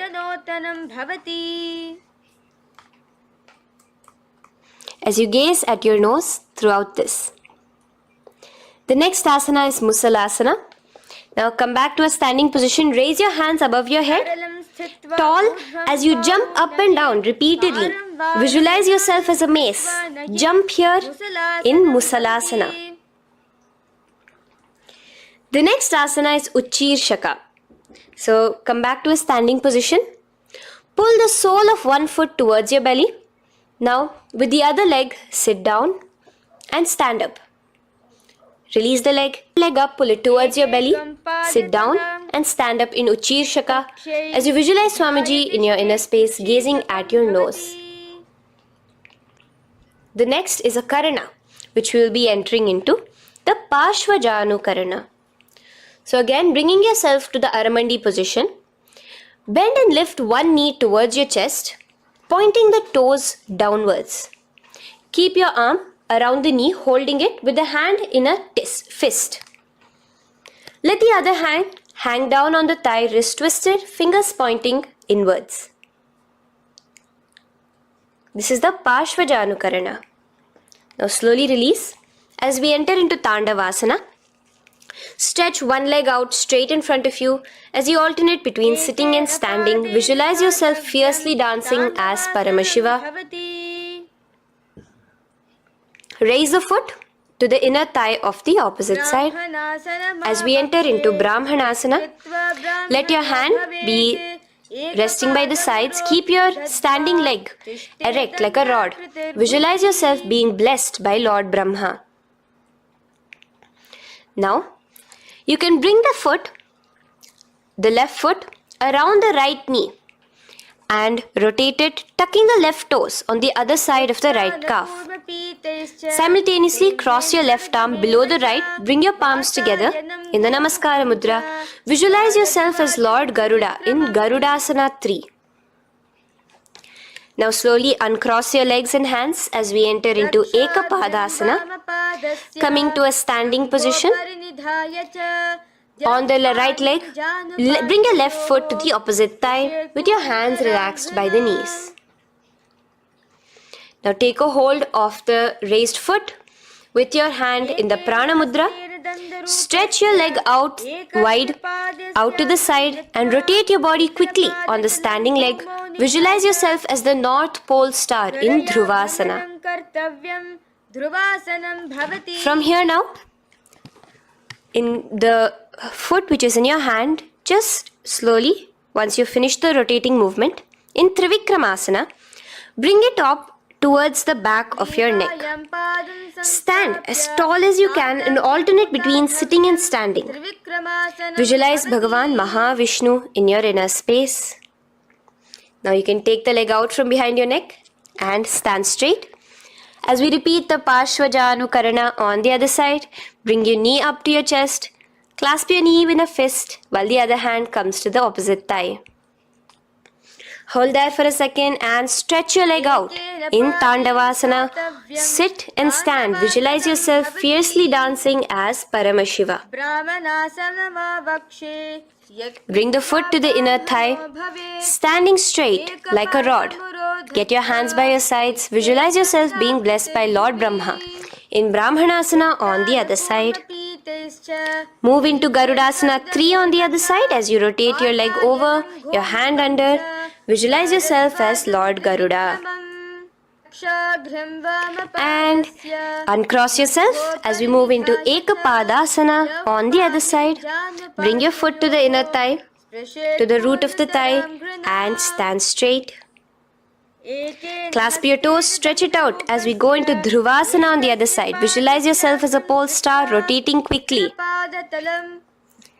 Come back to a standing position and bring your foot behind your neck. In Trivikramasana, sit and stand. Visualize Vishnu, Bhagavan Mahavishnu in your inner space. Now, stand tall as we do the Samanakha Karana. Stand with your feet close together, toes slightly pointed outwards. Keep both the hands to the side of the body. Take a moment to breathe in and breathe out and relax. Now, slowly relax and from the standing position, slowly bend forward, bringing both your hands underneath your knees. Now once you have squatted down fully, interlace the fingers together in the Parashamudra. Bring that interlaced fingers in front of your navel. In Ghorakanjali Asana, visualize the great sage Goraknatha, the founder of the Natha Yoga Hindu Sampradaya. As you do the Jivachala Kumbhaka, engage the Moola Bandha. The next asana is Kanchyasana. So now just slowly unwind your hands from each other, from your navel, and now bring your hands from the opposite side inwards underneath your calves and wrap your hands around your back. Hold them together in the Parashamudra. Keep your body, your upper body, upright, visualizing the Supreme Pontiff of Hinduism in your inner space. The next is Bhairu Asana. So slowly unclench your hands and bring them out from underneath your legs. Keep your feet and knees together and in a squatting position, bring your hands behind your back, clasping them together, remaining in the Parashamudra. As you gaze at your navel center, visualize Bhagavan Kala Bhairava, the Lord of Time, in your inner space. The next asana is Varahasana. Now to gain your balance, you can lightly spread your legs apart and bring your hands to the back of behind you in the Anjali Mudra, palms together. Visualize a boar, one of the 10 incarnations, the Varaha Avatara of Mahavishnu, gazing at your nose. Now slowly relax, bring your hands out from behind you as we move into Pripithasana.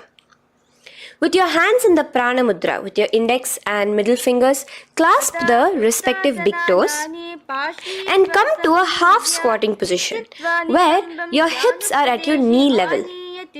Visualize Swamiji in your inner space as you do this asana, Pripithasana. Slowly let go of your feet and place your palms flat on the ground in front of you with the fingers wide for balance. We're going to be balancing here in Bakasana. Place your knees on the back of your arms. Focus your eyes on one spot as you raise your feet off the ground, balancing here. Visualize yourself as a crow. The next asana is Shushtanga Kapali Asana. So now come to a kneeling position. So from there itself, you can directly put your head onto the ground, or else come to a kneeling position and place your head onto the ground. Palms spread for support. Raise your body onto your head, bringing your legs into the Padmasana. Gaze at your nose. Visualize Swamiji himself in your inner space. Come down now, uncrossing your legs as you come down. Sit onto your knees, keeping the toes flat. Now, let your heels come outside of the hips. Keep your hands on your knees in Guptasana, sit straight. Keep your gaze on your nose. Visualize you're sitting in the sacred secret seat with Paramashiva and your Guru, Swamiji himself. Now we are going to be kicking up into a handstand. So get ready, place your palms on the ground, fingers wide for support. Do take support of a wall if you need it. And lift your body up straight above your hands. Visualize you are a tree in Vrikshasana 2 with deep roots into the ground. Breathe in and breathe out slowly. In the same position as we move into Shibhu Asana, switch your gaze to the third eye. Hold it there for a few seconds. And relax. Bring your feet back to the ground. Now lay flat onto the ground in a plank position. And slowly lower your body towards the ground and push yourself up again. In Matsyasana 2, go down and come up, visualizing yourself as a fish. The next asana is Sarpasana 2. So here you're going to lay prone, completely flat now. You can lower yourself to the ground. Bring your hands to the hips. Extend your legs together and point your toes backwards. Lift your chest up and move left to right. You're moving like a snake while visualizing yourself as a snake in Sarpasana 2. Relax slowly, bringing your chest back to the ground. Now, keep your feet together, pointing backwards. As you bring your elbows onto the ground, rest your upper body on your elbows. Bring your hands together in the Padma Mudra with your little fingers and thumbs together and rest your chin on your hands. Niralambanasana, where feeling yourself completely supported, knowing that Swamiji is there in your life. Now, slowly relax, place your palms on the ground beside your chest and push yourself up, your hands straight up completely. As you bend your knees, bringing your feet to touch the top of your head. Lean your neck back, touching your head with your tip of your toes. See yourself, visualize yourself as an umbrella, protecting your Guru from the sun's rays in Chhatrasana. Slowly relax, you can bring your feet down. As we move into Vajrasana, just push your body back and sit on top of your knees, with the heels flat on the ground. Now stretch your arms in front of you with the palms facing downwards. Place your forehead on the mat. Visualize you are the weapon of Indra, the Vajra, symbolizing indestructibility as you gaze at your nose. As we enter into Meshasana, raise yourself into the same Gajasana position on your hands and legs with your hips pointed upwards. And alternate striking the ground with the opposite hands. Experience yourself, visualize yourself as a powerful ram as you alternate striking the ground in Meshasana. Now stop striking the ground. Bring your palms down again. As we move into Ajasana, kick your legs off the ground and lower your forehead to the mat. Let's do it again. Kick your legs off the mat. Lower your forehead to the ground. You are unborn, existing for all of eternity in Ajasana. Now, come to a seated position as we move into Dhanantara Asana. Sit on your heel with your legs together. Pull your toes underneath you as you bring your hands top of the knees. Gaze at your nose. Visualize Swamiji in your inner space. Here, do the Ujjayi Pranayama, inhaling and exhaling like an ocean. Dhanantara Asana. From Dhanantara Asana, now interlace your fingers in front of you and then behind you. Stretch your arms towards all the sides, backwards, forwards, giving a massage to the various different joints and muscles in your body. Lean forward, get up again, continuing to visualize Swamiji in your inner space. Relax your hands and now take your respective heels and point them outwards, outside the side of your hips. Keep your hands on your knees, with your thighs and knees resting on the ground, spine straight. Visualize yourself as Lord Garuda in Garudasana 4. You have Mahavishnu and Mahalakshmi on your back as you are flying. The next asana is Ananda Mandirasana. Now you can continue to remain in the same position. You can bring your feet pointing inwards. Use your hands to clasp underneath your ankle. Make sure your knees are spread out wide. Gaze at the third eye. Visualize residing in the blissful space of a temple. You are in a temple in Ananda Mandirasana. Now, as we move into Mandukasana, keep your knees wide and sit on top of your ankles. Your hands underneath your knees. Gaze to your nose. Visualize yourself as a frog. Suck in your stomach in the Uddiyana Bandha and remember to do the Manduki Mudra, your frog-like tongue, catching the nectar dripping from the Sahasrara Chakra in Mandukasana 2. Now, as we move into Narasimhasana, tuck your toes in and sit on top of the heels. Place your palms on the ground, spread your fingers wide and spread your knees apart onto the ground too. Gaze towards your nose, stick out your tongue and exhale forcefully, visualizing the Narasimha Avatara, the form of Mahavishnu as a half lion and half man. Now just raise up, bring your hands off the ground. Here we'll be doing a new pranayama, which is the Bhishraka pranayama, as we enter into Bhishrakasana. So continue to keep your knees and feet on the floor. As you bring your hand up to your face, make a hollow of your palms and place it over the mouth. Keep your thumbs under your teeth and close your lips. Gaze to your nose. Inhale through your left nostril, exhaling through the mouth. Gaze at your nose again. Visualize yourself as Devi, presiding over any and all minuscule fears you may have within you. Now moving back into the Ujjayi Pranayama, let us do Makadasana. So you can take your hands off your face and slowly remaining in the same position, bring it to your armpits. Bring your fingers to your armpits. Imitate as if a monkey is scratching. As you gaze to your third eye, visualize yourself as a playful monkey in Makadasana. From Makadasana, let's move into Vajra Sangharasana. So you can slowly lift your knees off the ground, just balancing on your toes, sitting on the heels. Bring your hands behind your back and clasp the opposite elbows. Gaze to your nose, embody a diamond. Visualize yourself as a diamond-like strength for yourself and your Sangha. The next asana is Khanjanasana. So now you can uncross your hands, rest on top of the heels with your knees on the ground. Keep the toes down, ankles crossed behind. Place your palms on the mat to your side. Suck your stomach in the Uddiyana Bandha as you gaze at your nose in Khanjanasana. Now, You can uncross your ankles and just sit with your toes flat. Keep your knees wide on the floor. Rest your hands on the knees. Just relax the Uddiyana Bandha, just sucking in your perineum in the Mula Bandha.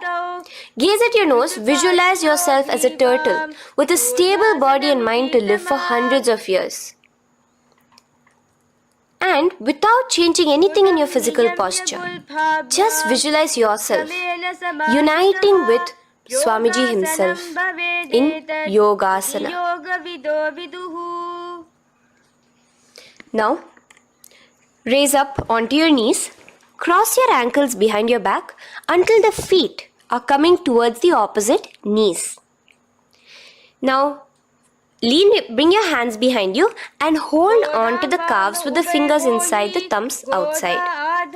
Gaze at the third eye as you visualize yourself in a space of oneness with Paramashiva himself as Swamiji. Now you can uncross your ankles, come back to standing on your knees as we enter into Ushtrasana 2. So now, in a kneeling position, bend backward, hold your ankles with your hands. Keep your arms straight. As you push your hips forward and tilt your head backwards, visualize yourself as a camel in Ushtrasana 2. Slowly, in the same position, lower yourself onto your back in Jatyasana 2. As you are lowering yourself, experience yourself as a blooming lotus. Bring your head, the back of your head onto the mat. Gaze to your nose. Now, let's move into Viratasana. So, try your best to do this without the support of your hands, but you can use your hand support if needed as you raise up from Jatyasana and back down. Raise up and go back down as you gaze at your nose. Raise up and go back down. Visualize Swamiji in your inner space. Now from Viratasana, raise your hips up higher, bringing your forearms onto the mat behind you in a short back bend posture. Hold the back of your heels in Kapotasana. Visualize yourself as a beautiful dove, a Kapota, in your as we move on from Kapotasana into Varasana. So stand upright on your knees with the toes tucked. Hold your arms with the opposite hands. Gaze at your nose. This is the boon fulfilling posture. Visualize your boon becoming a reality directly from Paramashiva himself in Varasana. Now, keeping your knees together, toes tucked, just lean forward, bringing your head onto the mat, holding your head with your hands. Visualize yourself as a boar, as the Varaha avatar of Bhagavan Mahavishnu in Varaha Asana 2. Now, just kick your legs off the ground as we enter into Mundasana. Raise yourself up into a headstand posture, visualizing yourself as a lopped tree. Gaze at your nose. Breathe in and out in the Sahaja Kumbhaka. Slowly come down now. Relax. Come to a kneeling posture.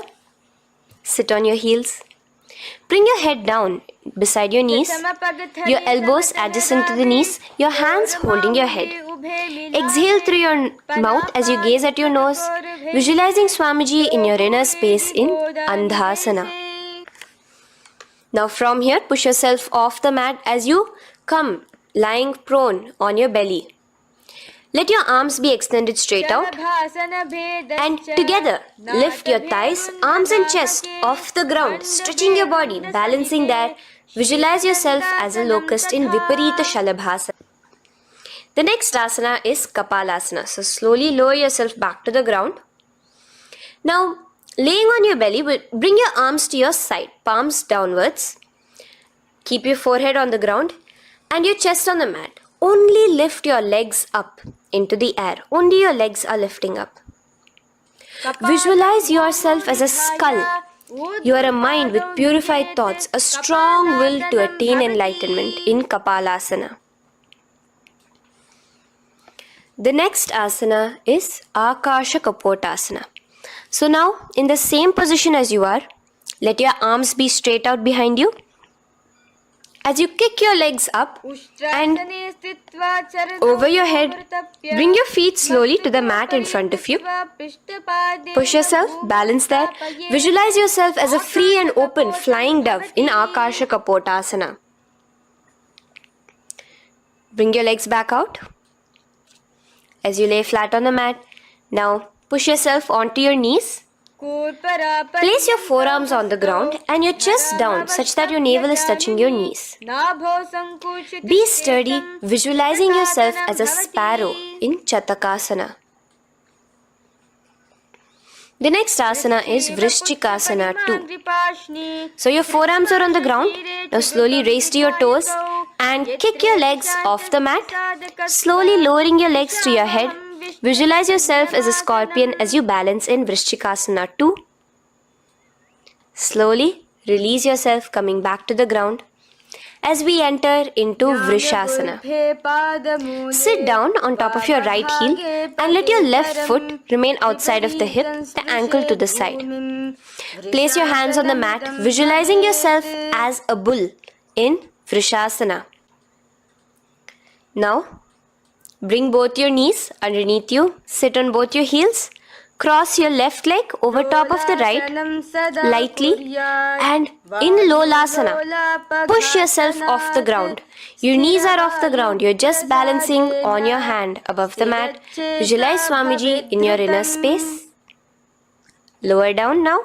Bring the left foot now outside. Bring the right foot out and sit on your left heel now. As we do Vrishasana on the other side, visualize yourself as a bull. From here, let us get into a very powerful asana, Balagunasana.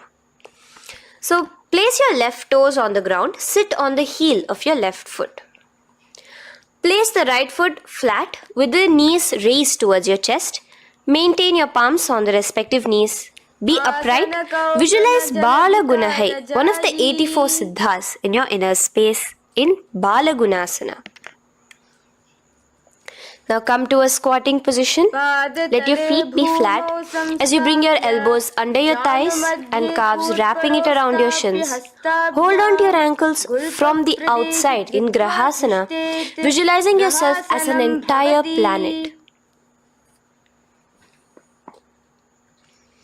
Now, you can unwrap yourself as you sit on top of the opposite heel in Balagunasana on the other side. Maintain your palms on the respective knees. Visualize Balagunahai, one of the 84 siddhas in your inner space.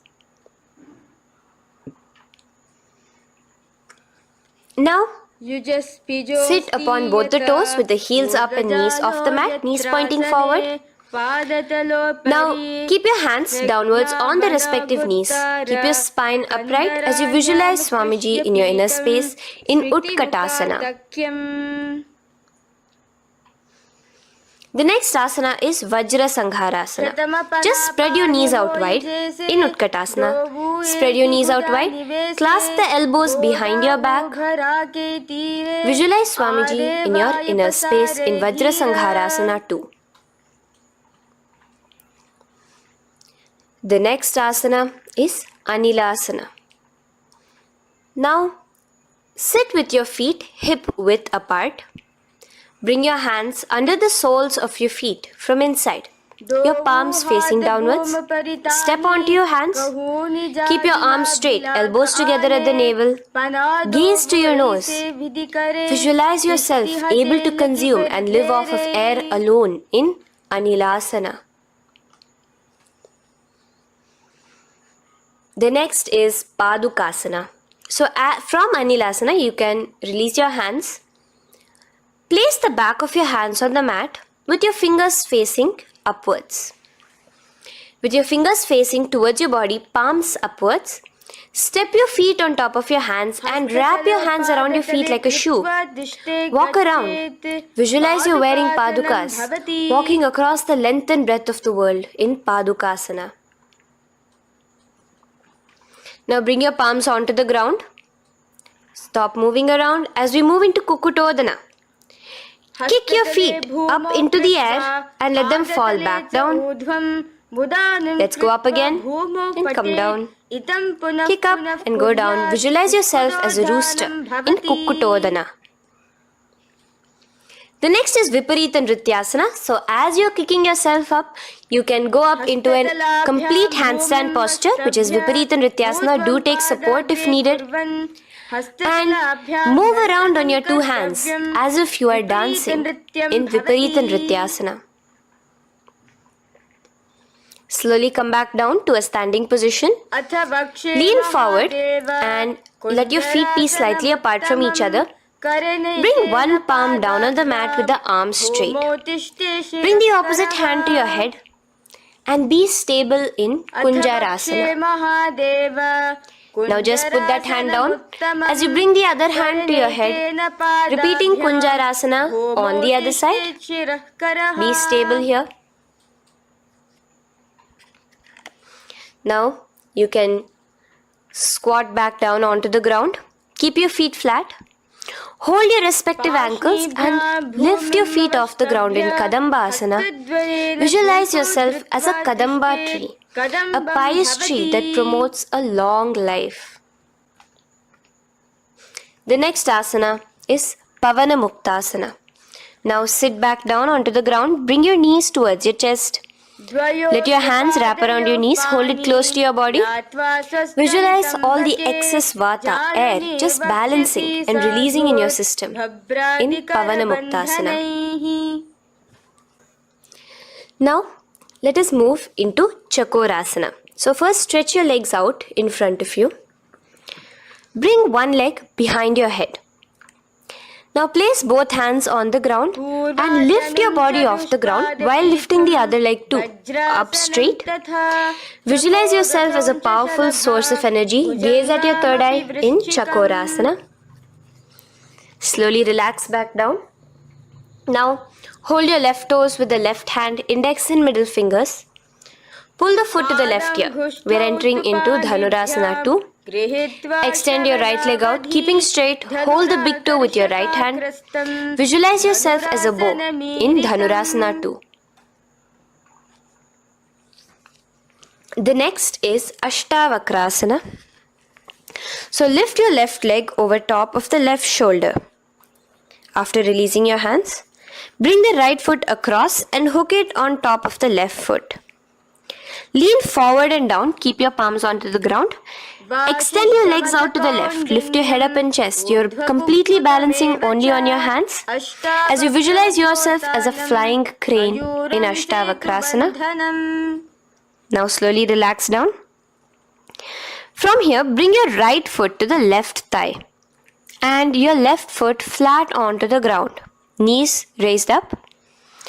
Have your left shoulder underneath the respective leg and place your hands flat on the ground. Gaze towards your third eye. Visualize you are immortal, able to exist solely from prana alone in Pranasana. From here, moving into Parshva Matsyendrasana. Place your right foot at the root of the left thigh. Then the left leg by the side of the right knee. Hold the left leg by the right hand. Twist your body out. Remain steady here, gazing at the third eye. Visualize Matsyendranatha, the great Rishi, Yogi, master of Hatha Yoga, in your inner space. Now slowly unwind yourself. As we repeat Chakorasana on the other side, lift the other leg behind your head. Place both your hands on the ground and keep your entire body off the ground straight up. Gaze at your third eye, visualizing yourself as a powerful source of energy. Now relax back onto the ground. Let's repeat Dhanurasana 2 on the other side. Clasp your respective hands with the feet. Pull one foot back, the other foot extended forward. Visualizing yourself as a bow. Release your feet as you cross them over each other, over top the shoulder in Ashtavakrasana on the other side. Raise off the ground. Visualize yourself as a flying crane. The next asana, We'll be repeating Pranasana on the other side. Bring the right foot to the left thigh.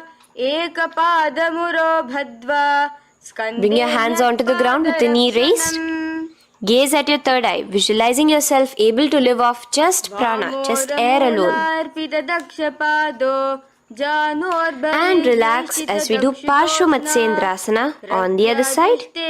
Twist yourself, visualizing Matsyendranatha, gaze towards your third eye. And from there, let us enter into Ardha Paschimottanasana. Keep one leg straight and press your perineum with the other heel. Bring your chest forward and down. Hold your toes and feet and bring your head towards your knees. Here in Ardha Paschimottanasana, visualize Swamiji in your inner space. Now raise up, and the foot which was at the inner thigh, now rotate it outside of the hip. Now hold the sole of your other foot and lift your leg up towards your forehead. Try to bring your knee to your forehead as you keep your knee straight. Gaze to the nose in Kraunchasana. Visualize yourself as a crane. Now slowly relax down your leg. Now the leg that is now straight, you can bring it to the inner thigh as you straighten out the other leg. As we repeat, Ardha Paschimottanasana on the other side. Lean forward and down, clasping your foot. Bring your forehead to your knee. Visualize Swamiji in your inner space. Slowly raise up. Place your right ankle outside of the hip now. Hold the sole of the left foot, lifting the leg up towards your forehead. Stretch yourself there. Gaze at the tip of your nose. Visualize yourself as a crane in Kraunchasana on the other side. Now, from here, bring the soles between the thighs and calves. So once you have relaxed yourself, bring your soles between the thighs and calves. Keep your spine straight. Palms resting on your knees. Visualize a swastika, embodying peace, well-being, good fortune and prosperity as you gaze at your nose in Swastikasana. Now without changing anything about your position, just take your hands alone. Cover the respective heels with your hands in Gorakshasana as you tuck your chin to your chest in Jalandhara Bandha. Gaze at your nose. Visualize the great Rishi Gorakhnatha, the founder of the Natha Yoga Hindu order. Now release the Jalandhara Bandha. Continue to keep the Mula Bandha engaged throughout the whole sequence. As you raise one foot to the opposite thigh, bring your hands to your face in the Shanmukhi Mudra, closing your eyes with your index finger, nose with the middle finger, ears with the thumbs. Gaze at your third eye as you meditate on Swamiji himself, the Supreme Pontiff of Hinduism. Now release the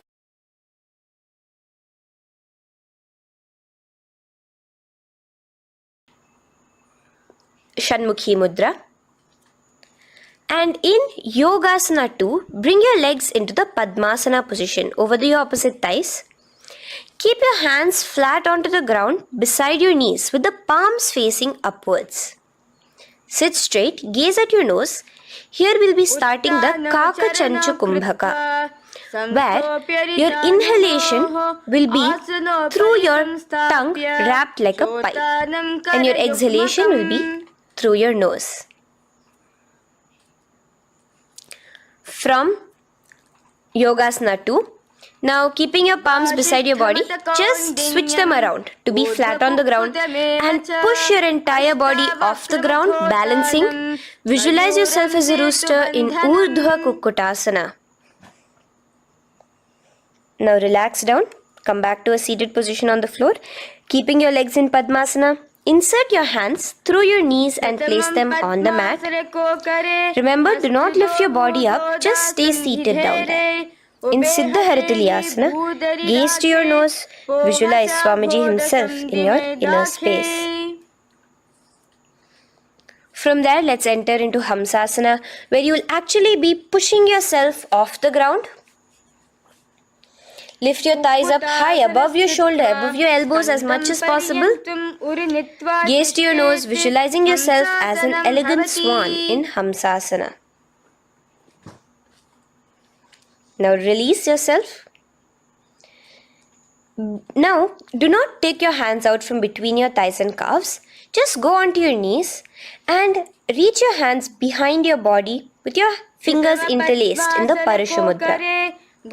Bring your forehead to the floor as you gaze at your nose. Visualize yourself as Lord Paramashiva's bow in Karmukasana. Now, slowly come back to the seated position as we move into Kurmasana 2. Keeping your hands in between your thighs and calves, bend your elbows and hold your respective shoulders with your hands. Visualize yourself as a turtle, a stable body and mind to live for hundreds of years. Now in the same position, just engage the Jalandhara Bandha, tucking your chin to your chest as we move into Granthi Bhedasana, gazing at your nose. Rejoice, knowing you are in Paramashiva's secret knot posture. And from there, release the Jalandhara Bandha as you roll onto your back. Keep your hands on the shoulders, laying flat on your back. As you visualize yourself as a turtle on its back, playful, gaze at your nose in Uttana Kurmasana. Now rock yourself back to a seated position as we do Pangu Kukkutasana.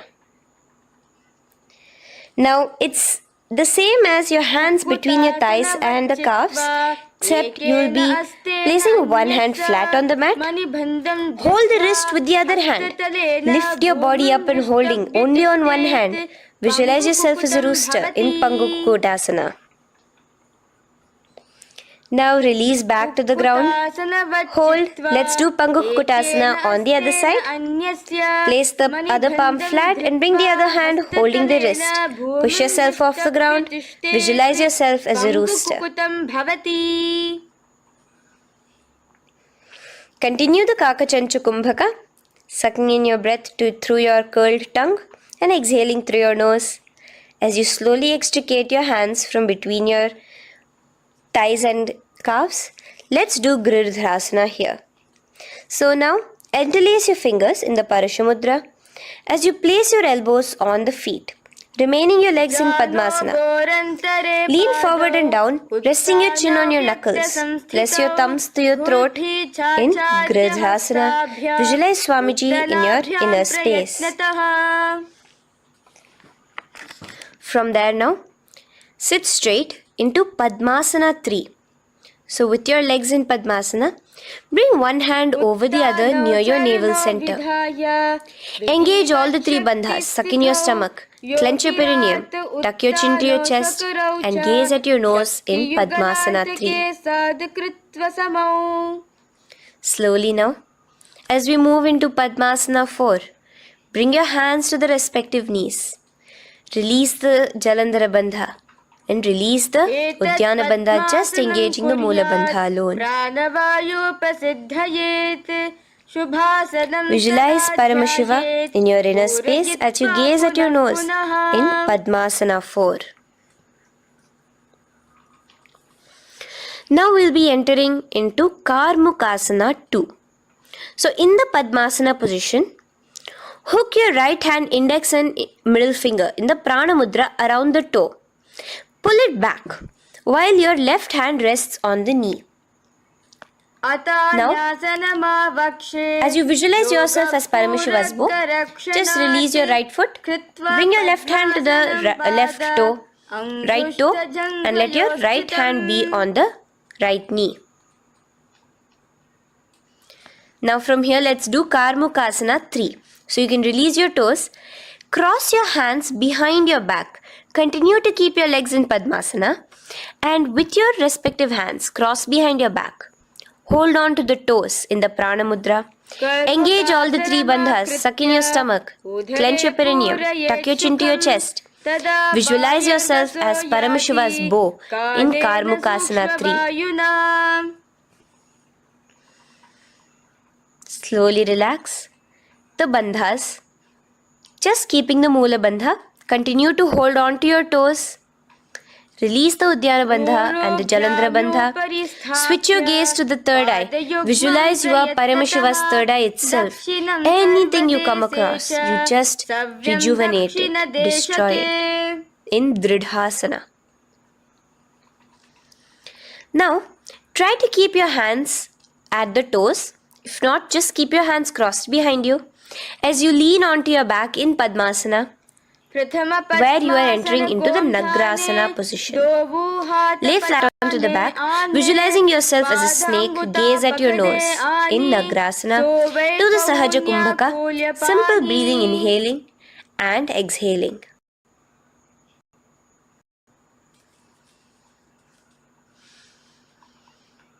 Now bring your knees to your chest. Let your hands wrap around your knees. Slowly uncross your Padmasana and bring your knees to your chest. Bring your hands to the Parashamudra, the fingers interlocked on top of your knees.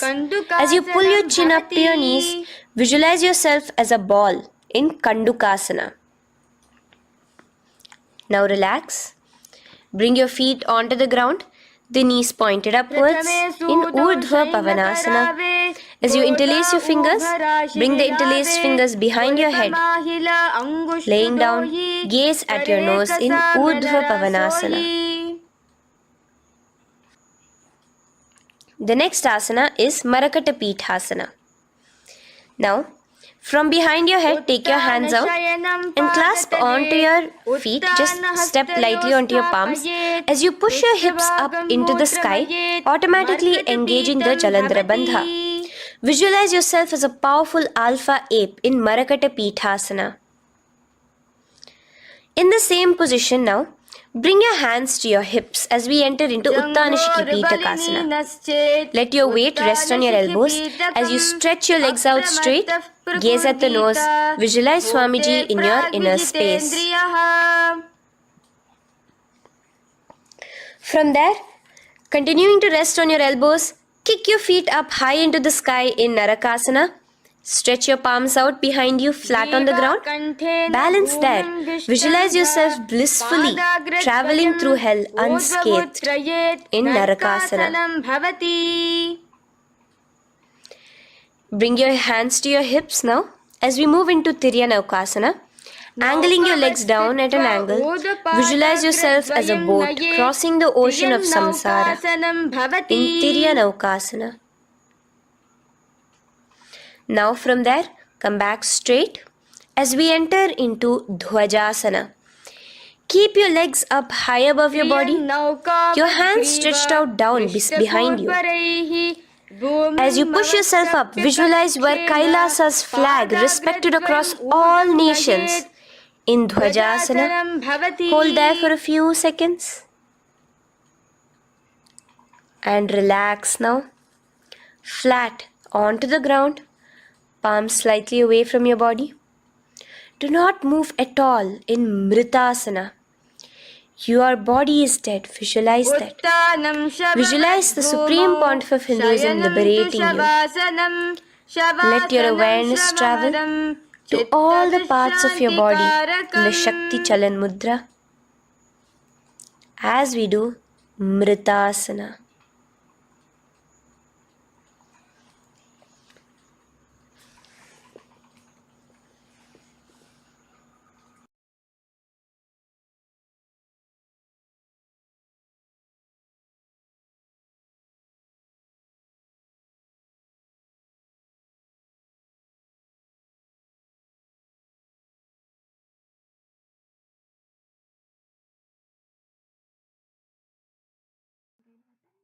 Om Purnamadah Purnamidam Purnat Purnamudachyate Purnasya Purnamadaya Purnamevavashishyate.